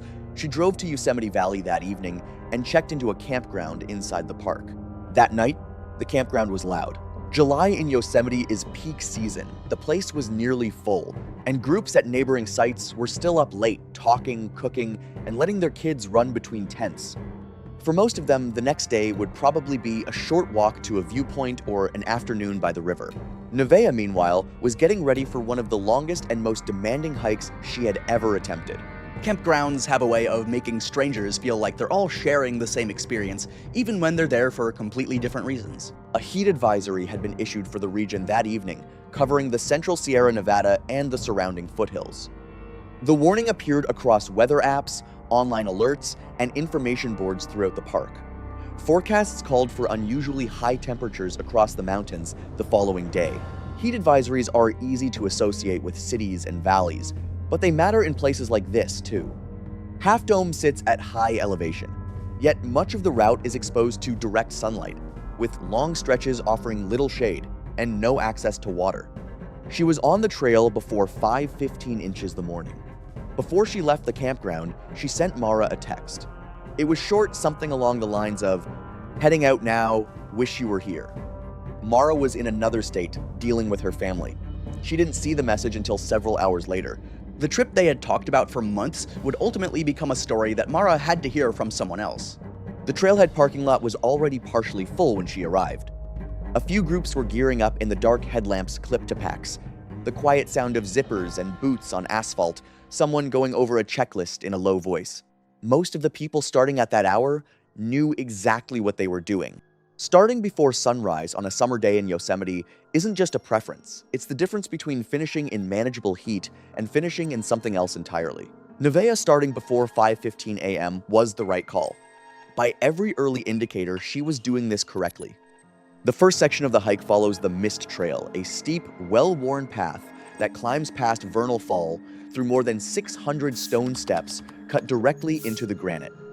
In the early morning, the trail is cool and partially shaded, and the spray from the falls drifts across the path in a fine mist that soaks your clothes and keeps the air noticeably cold. It's physically demanding even at that hour. The steps are uneven, slick in places, and they just keep going, but it's also the most forgiving stretch of the entire hike. There's water everywhere, the air is cool, your legs are fresh. Nevaeh moved through it steadily.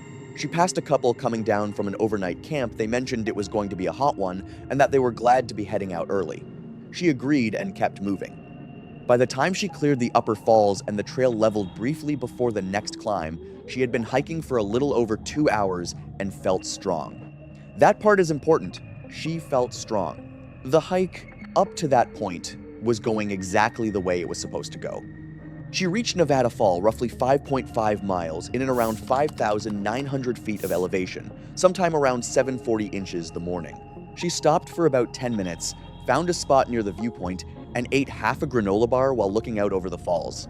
Nearby, a father and his teenage son were taking a break of their own, eating breakfast and studying a trail map spread across their laps. After a few minutes, they struck up a conversation and asked whether she was heading all the way to the summit. When she said she was, the father mentioned that he had completed the hike a few years earlier. According to him, the cables looked intimidating in photos, but they felt even steeper once you were actually standing on them. At the time, it was just a brief conversation during a rest stop. Neither of them had any reason to think they'd be among the last people to see her doing well. She took a photo before leaving the light still low and golden across the fall, the mist catching it. It was time-stamped. She was already roughly a third through her water. That's not alarming on its own. 2.5 hours of hiking, some of it steep. In warming air, a third of 2 liters is about what you'd expect. The problem wasn't what she had used. It was what she had left and how much trail was still ahead of her. That feeling at Nevada Fall, strong, ahead of schedule, comfortable, is worth paying attention to, because it doesn't just describe how she felt in that moment. It becomes the reference point she measures everything against for the rest of the hike. 2 hours later, when her legs are heavier and her head is starting to ache, the comparison isn't to some objective standard of how she should feel, it's to how good she felt at Nevada Fall. And compared to that, everything else just feels like normal fatigue, like the hike doing what hikes do. She left Nevada Fall and kept going. One thing no trail guide fully prepares you for is what the heat on open granite actually feels like once you're in it. You can read about sun exposure and elevation and lack of shade, but the experience of standing on a pale rock face with heat coming from above and radiating back from below is something that only registers when you're already there. The trail above Nevada Fall moves through a stretch of forest before the trees begin to thin. It happens gradually, the pines spacing out, the undergrowth pulling back, patches of open granite appearing between the trees, and then at some point the last of the shade just ends. The trail opens onto wide granite slabs and the sky takes over. No canopy, no shadow, nothing between you and the sun. The air temperature had already climbed well past 80 degrees Fahrenheit, and the rock was radiating heat from below to match it. From up there, you can see for miles the valley floor far below, the surrounding peaks, the sheer scale of the landscape in every direction. It looks manageable from up there. The distances flatten out. The summit doesn't look far. That's not a comfort, it's a trick the terrain plays on you, and it works on almost everyone. The dangerous thing about commitment is that it accumulates slowly, and by this point, turning around would have felt far more difficult than it sounds. The first rest stop came somewhere on the open switchbacks. She stopped, hands on her knees, breathing steadier than her legs felt. Started again after a minute or two. A mild headache had settled in somewhere above her eyes, the kind that's easy to put down to squinting in bright light or the altitude or just the effort of the climb. She noted it and kept going. Somewhere further up the exact point, isn't clear she noticed the hydration bladder was lighter than she expected. Not close to empty, but lighter than it should have been for where she was on the trail. She had been drinking steadily without really tracking it, and the reservoir had dropped faster than her pace suggested it should. She was still a significant distance from the summit. The calculation she would have made in that moment was probably something like this. I'm more than halfway there. I've been moving well. I can manage what's left. The kind of reasoning that makes sense when quitting feels worse than carrying on. At some point on that stretch, she noticed the amount of water other hikers were carrying. Large bottles clipped to backpacks, hydration reservoirs with tubes running across their chests, extra supplies tucked into side pockets. Early in a hike, details like that barely register. But here's the thing, when your own supply is running low, trust me, it's hard not to compare what you're carrying to what everyone else has. The second rest stop came not long after. She stopped again, this time sitting briefly on a flat section of rock.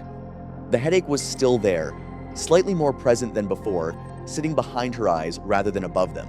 She drank the last meaningful amount of water she had and stood back up. The trail ahead was still exposed, still climbing, still offering nothing in the way of relief. Around mid-morning, she reached a flat section of trail a little over a mile below the subdome. A group of 3 hikers heading down passed her. They had already been up to the cables and knew how hot the upper trail had become. One of them slowed when he saw her sitting on a rock in the sun, shoulders slumped, a nearly empty water bottle resting in her lap. He asked if she was doing okay. Nevaeh said she was just taking a break. The hiker mentioned that temperatures were climbing quickly and that there was still a fair amount of trail ahead. She thanked him, rested for another minute, then got back on her feet and continued upward. The trail between that point and the subdome doesn't give you anything. No shade, no water, no flat ground, just a steady upward grind across open granite with the heat coming from above and reflecting back from below.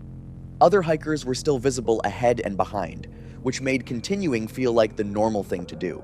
When the people around you are still moving upward, stopping feels like the unusual choice.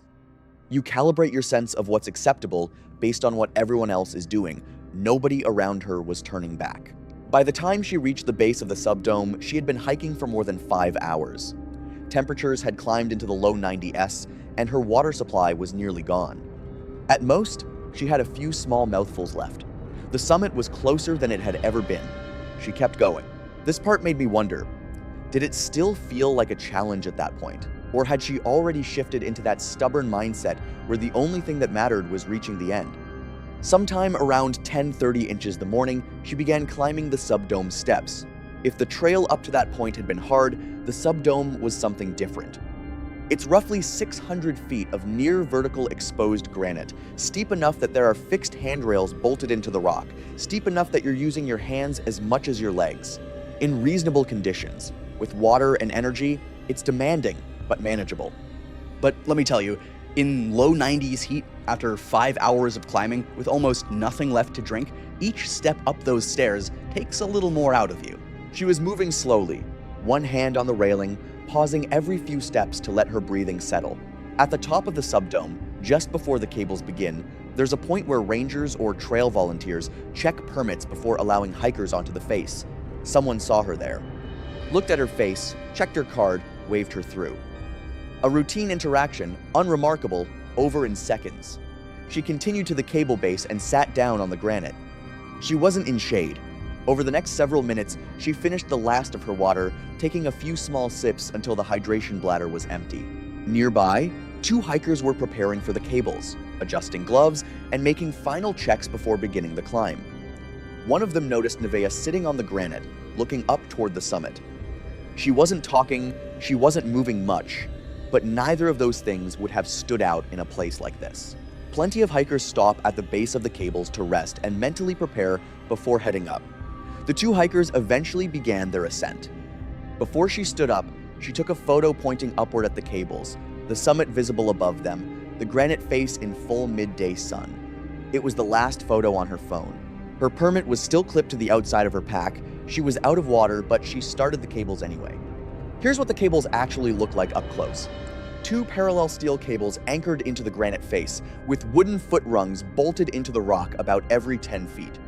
The angle averages around 45 degrees, but steepens in sections. You face the rock, grip both cables, and step upward rung by rung. Most hikers wear gloves. The cables and rungs have been in direct sun for hours by mid-morning, and the metal gets hot enough that bare hands become a problem on a long ascent. The east-facing granite was in full direct sun. There was no wind. Heat was coming from above, through the sun, from the rock face directly in front of her, and from the rungs and cables under her hands and feet. There was no direction that wasn't hot. If there's one thing this story reinforced for me, it's that heat doesn't need to feel dramatic to be dangerous. She moved slowly from the start. A solo hiker who began the cables a few minutes behind her kept a comfortable distance and watched her go 1 rung at a time, pausing between steps, movements deliberate but increasingly labored. He didn't think it was unusual. The cables are hard. The heat was obvious to everyone on the face. The summit was visible from the moment she started climbing. From the base, it looks achievable. As you get higher, it gets closer in a way that feels like progress even when your body is telling you something different. 2/3 of the way up, the top is roughly 120 feet away. That's closer than the base is. At that point, going up and going down are almost the same distance, except going up ends at the summit and going down ends where you already were. About 2/3 of the way up, somewhere around 260 to 280 feet above the base, she stopped. Both hands remained on the cable, but she wasn't climbing anymore. The hiker behind her waited for a moment, assuming she was just taking a break. After a while, he asked whether she wanted him to pass. There was no real response. She turned her head slightly in his direction, but otherwise stayed where she was. That's when he realized something wasn't right, and started climbing up to her. Her grip on the cable was loose, with her fingers curled around it more than actually holding it. Her face was deeply flushed, the redness extending from her cheeks down into her neck. What stood out most, though, was her skin. It was dry. Not damp, not sweaty, just dry, in the middle of a near vertical climb in 4-degree heat. When he asked her name, she answered, but slowly, with noticeable pauses, like she had to think about it before saying it. He asked if she had any water left. After a short pause, she said she was out. Genuinely had a lot of respect for what he did next. He handed her what remained in his bottle. She took a few small drinks, less than half of what he offered. When he told her they needed to get her down, she didn't object. But it quickly became clear that she wasn't moving normally anymore. Her legs still worked, but she seemed unable to coordinate what they were supposed to do. Every step had to be guided, almost like she was following instructions rather than making the movements herself. Getting someone in that condition down the cables was not a simple task. Descending meant facing the rock, stepping backward, and maintaining a grip on both cables at the same time. Even under normal circumstances, it could feel awkward. With someone who could no longer reliably direct their own movements, it became far more difficult. He positioned himself directly above Nevaeh, keeping one hand on the cable and the other near her shoulder while guiding her through each step. A woman who had been climbing behind them noticed what was happening, turned around, and began helping as well.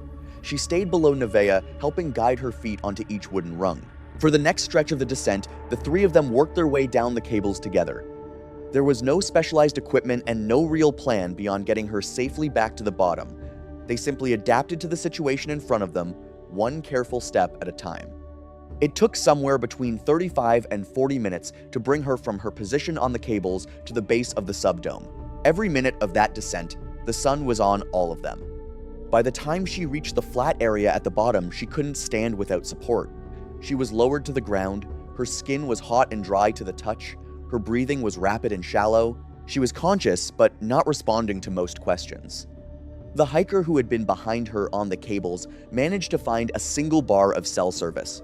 He placed a call shortly after noon, but it dropped before he could finish. He tried again.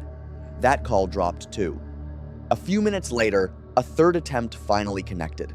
He reported an unresponsive woman near the base of the cables and gave the best description of their location that he could. A helicopter was sent from a facility roughly 40 miles away. Then there was nothing left to do but wait. I've always thought that waiting might be the cruelest part of an emergency, knowing help is on the way, but having no idea whether it'll arrive soon or not soon enough. The two hikers moved her to the only shade they could find, a shallow rock overhang barely wide enough to offer any meaningful relief.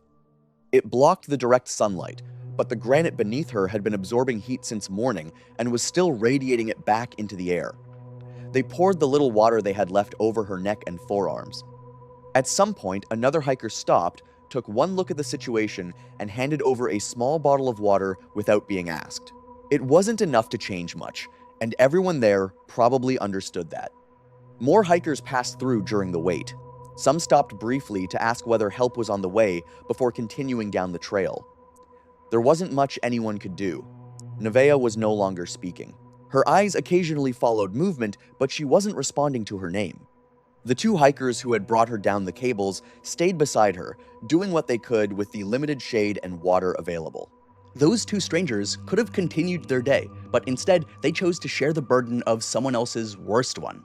The next 70 minutes would test the limits of what compassion alone could accomplish. The helicopter arrived and landed on a flat granite shelf about 200 feet from her position. Her core temperature, measured on scene, was 106.1 degrees Fahrenheit. She was carried to the aircraft on a litter.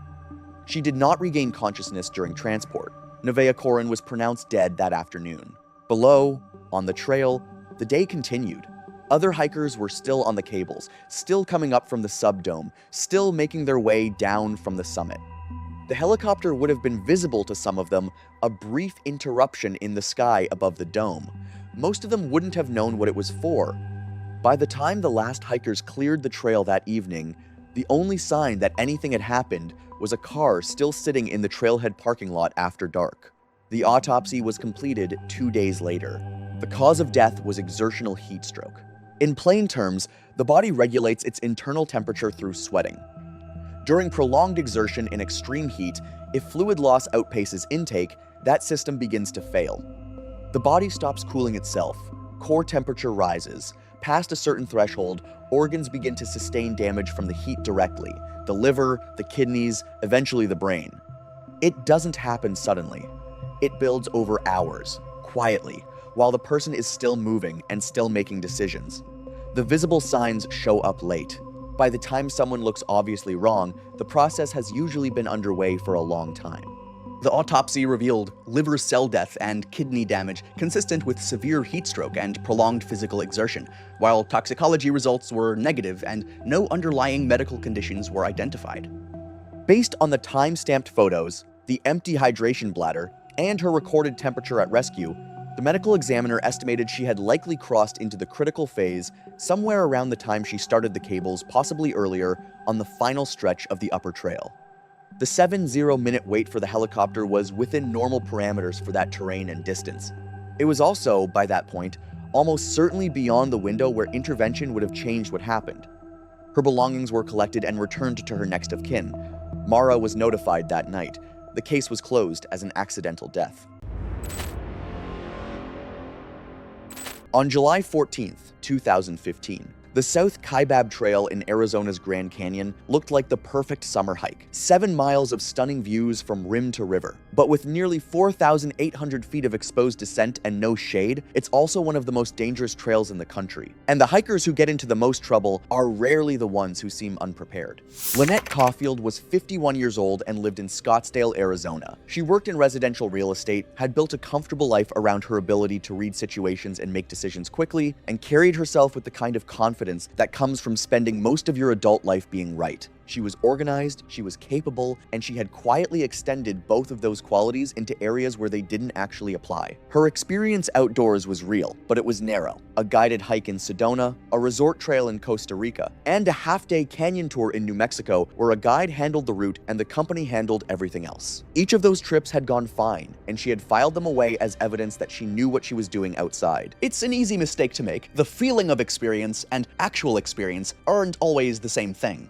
Renee Sorrento was 46, also from Scottsdale, and had been close with Lynette for nearly a decade after they met through a neighborhood social group. She ran half marathons on weekends, tracked her mileage carefully, and had built a strong part of her identity around being physically fit. That fitness had become something she referenced, consciously or not, whenever anyone implied she might not be capable of something. She had a tendency to trust her own judgment over cautionary advice, especially when that advice felt overly restrictive. Combined with Lynette's similar outlook, it created a friendship where skepticism was often reserved for everyone except each other, and that dynamic was going to matter a great deal on this particular day. The trip had been Lynette's idea from the beginning. She had come across photos of the South Kaibab Trail on a travel account she followed the wide ridgeline, the canyon walls dropping away in layers of red and orange on both sides, the Colorado River, visible as a thin green ribbon thousands of feet below, and almost immediately decided she wanted to see it for herself. Over the next few evenings, she read trail reviews, checked distances, and looked over maps. The picture that emerged seemed straightforward enough. A difficult hike, certainly, but not an unreasonable one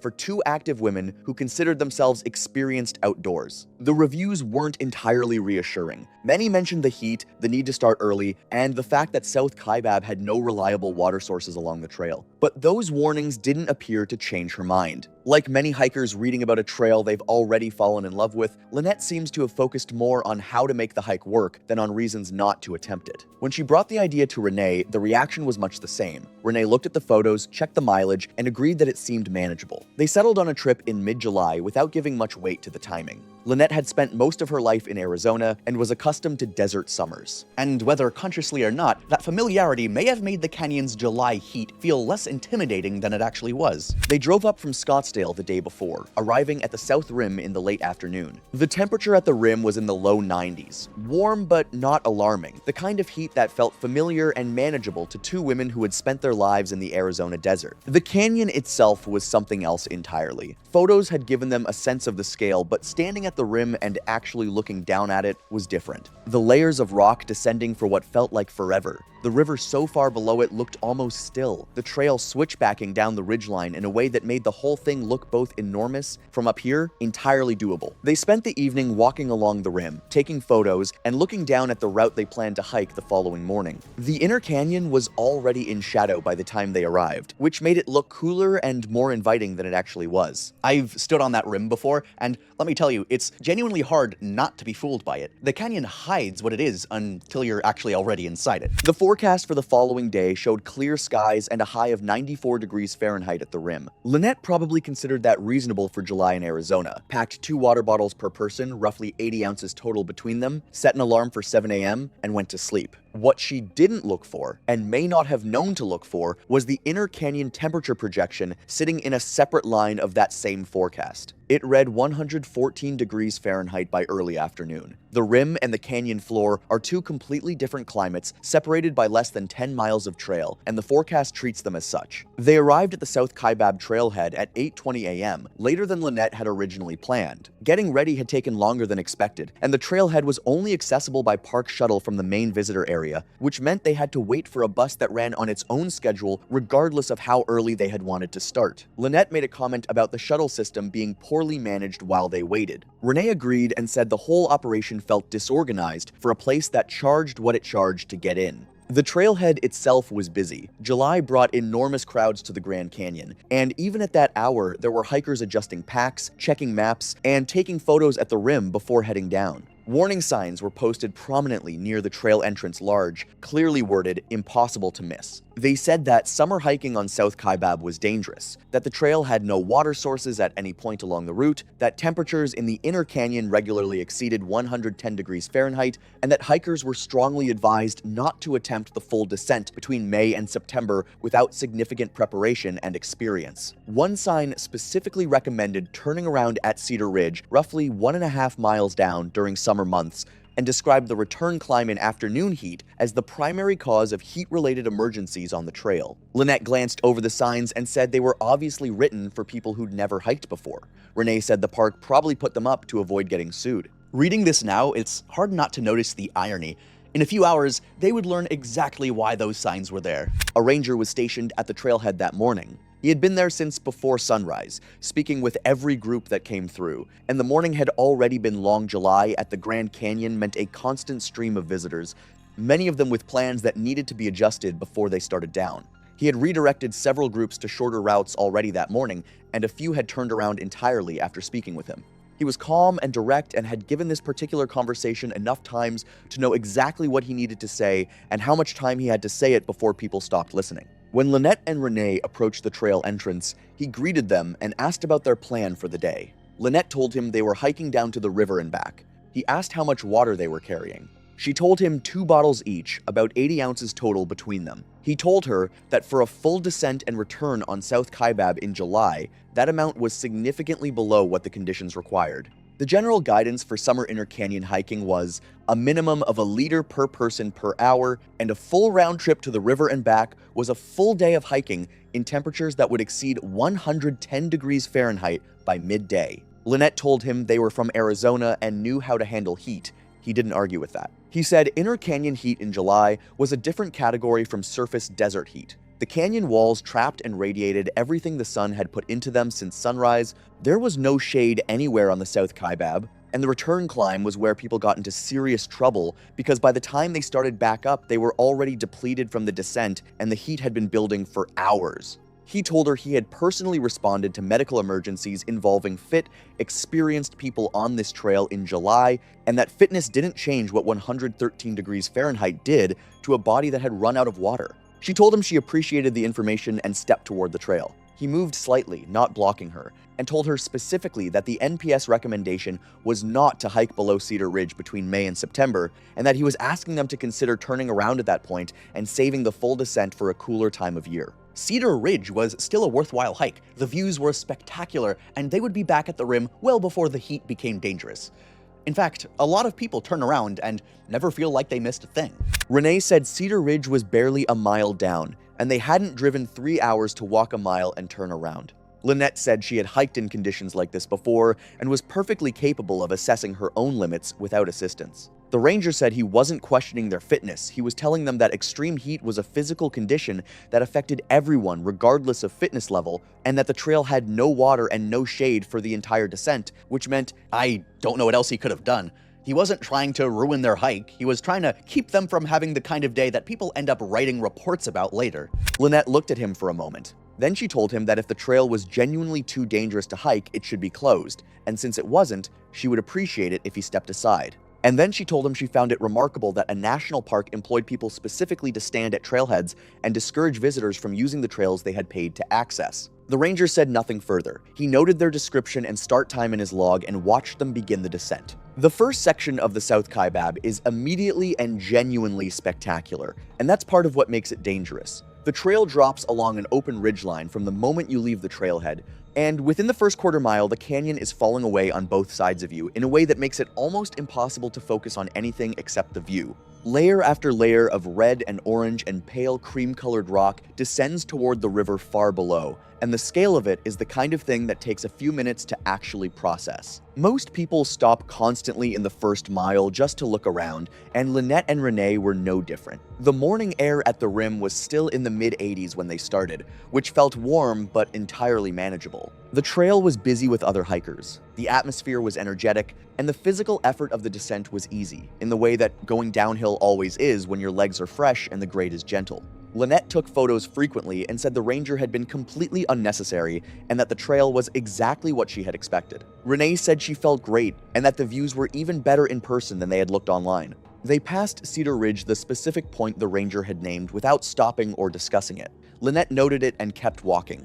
Renee said turning around there would have been a waste of the entire trip. They kept moving down. As they dropped below the rim, the temperature began climbing in a way that was gradual enough to feel normal. It just felt like the sun was getting stronger as the morning went on, which seemed entirely reasonable for July in Arizona. What was actually happening was that they were descending into a different climate, one where the canyon walls on either side had been absorbing heat since sunrise and were now radiating it back from every surface, where the air had no moisture to carry heat away, and where the temperature was rising roughly 2 to 3 degrees for every 1,000 feet of elevation they lost. They couldn't feel that math happening. They just felt warm, which felt fine. They passed a couple coming back up, about 2 miles down, both of them flushed and moving slowly, not talking, focused entirely on the trail in front of them. Lynette said they looked like they'd started too late in the day.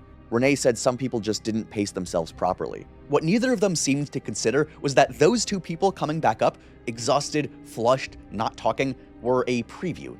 That was going to be them in a few hours, except by then, it would be much worse. Water consumption had started without either of them tracking it carefully. The heat made drinking feel automatic. A sip here, a sip there, whenever the mouth felt dry, and neither of them was counting how much was left or calculating how far they still had to go. By the time they reached the Tonto platform, roughly 4.5 miles down and about 3,200 feet below the rim, the morning had given way to full midday heat, and the trail had become something noticeably different from what it had been at the top.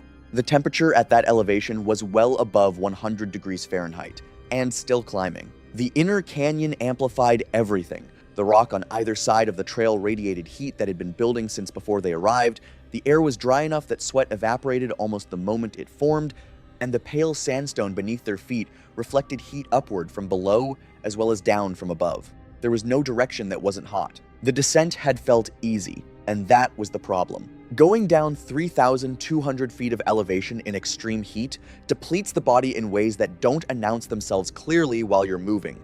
The legs are working constantly to control the descent, the cardiovascular system is running harder than it feels like it is, and the fluid loss from sweating in that kind of heat is faster than the thirst signal can keep up with. Both women had been losing water faster than they were replacing it for hours, and neither of them knew it because the dry air had been evaporating their sweat before they could feel how much they were producing. Lynette had become quieter over the last mile.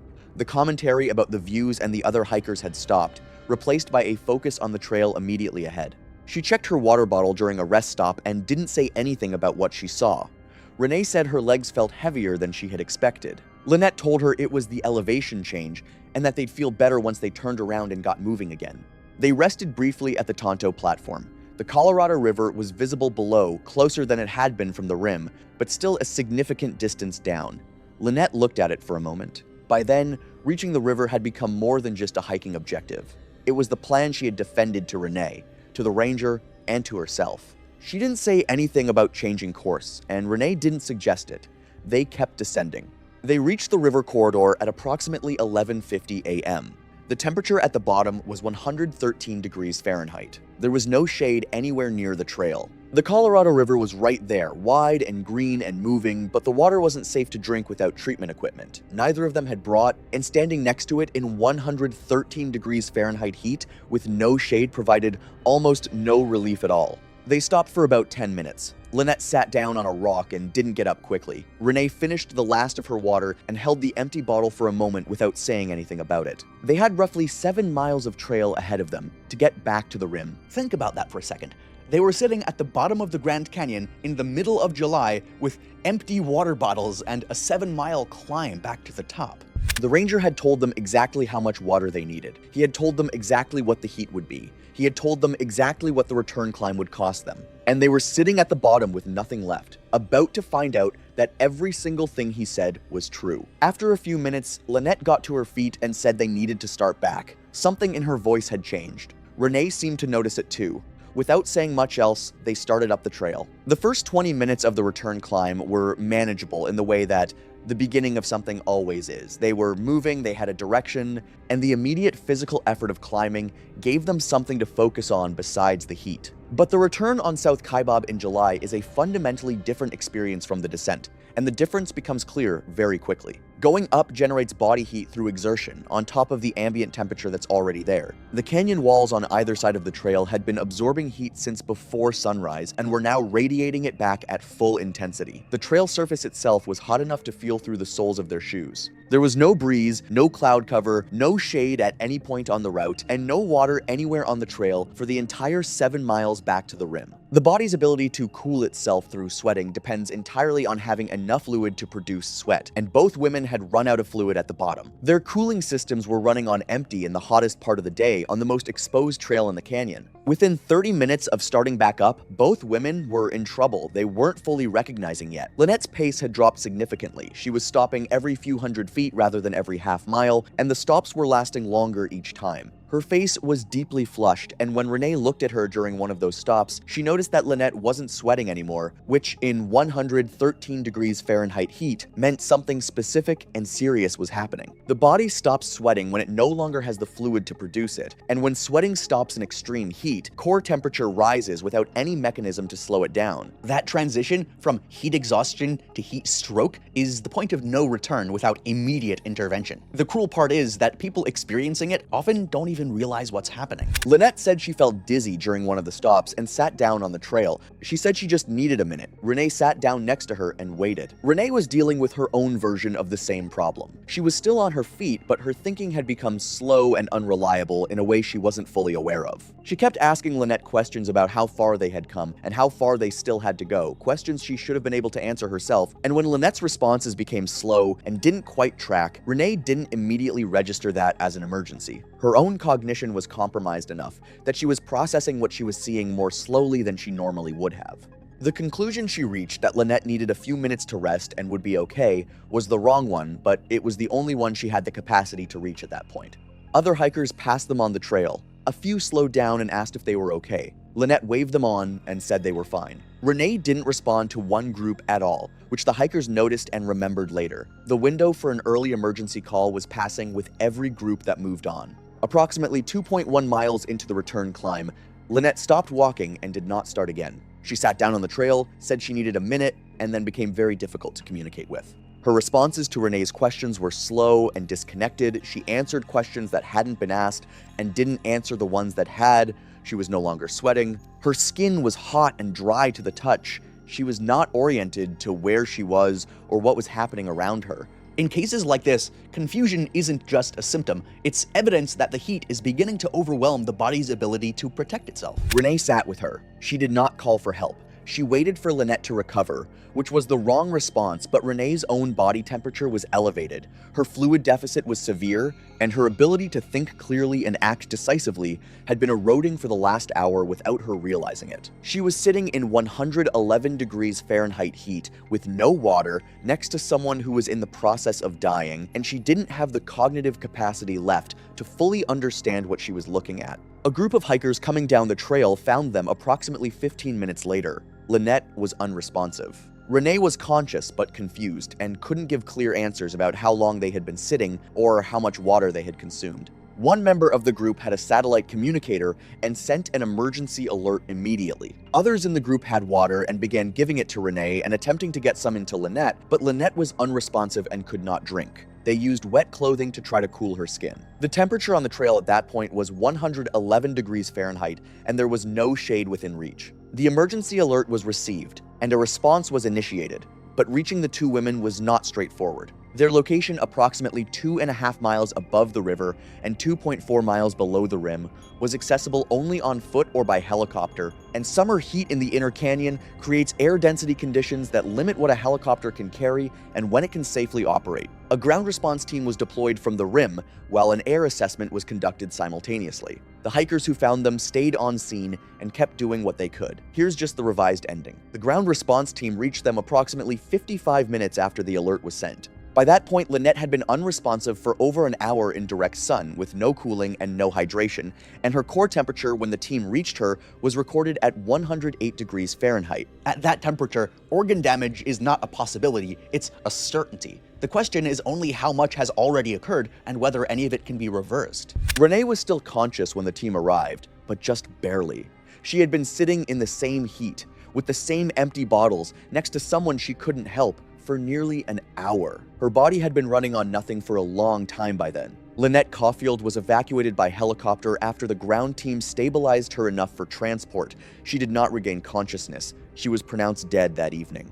Renee Sorrento was evacuated shortly after by the ground team. She was unresponsive by the time she was loaded for transport and did not recover. She was pronounced dead the following morning. The coroner determined that both Lynette Caulfield and Renee Sorrento died from exertional heat stroke. Contributing factors for both included severe dehydration, prolonged exposure to extreme ambient temperatures exceeding 110 degrees Fahrenheit, physical exertion during the return ascent, and the complete absence of any cooling mechanism or hydration during the critical period following the onset of symptoms. Lynette's core temperature at the time of evacuation was recorded at 108 degrees Fahrenheit. Renee's was 106 degrees Fahrenheit. The cases were ruled accidental. Evidence recovered included Lynette's phone, which contained time-stamped photos placing both women at the river corridor at 11:47 a.m.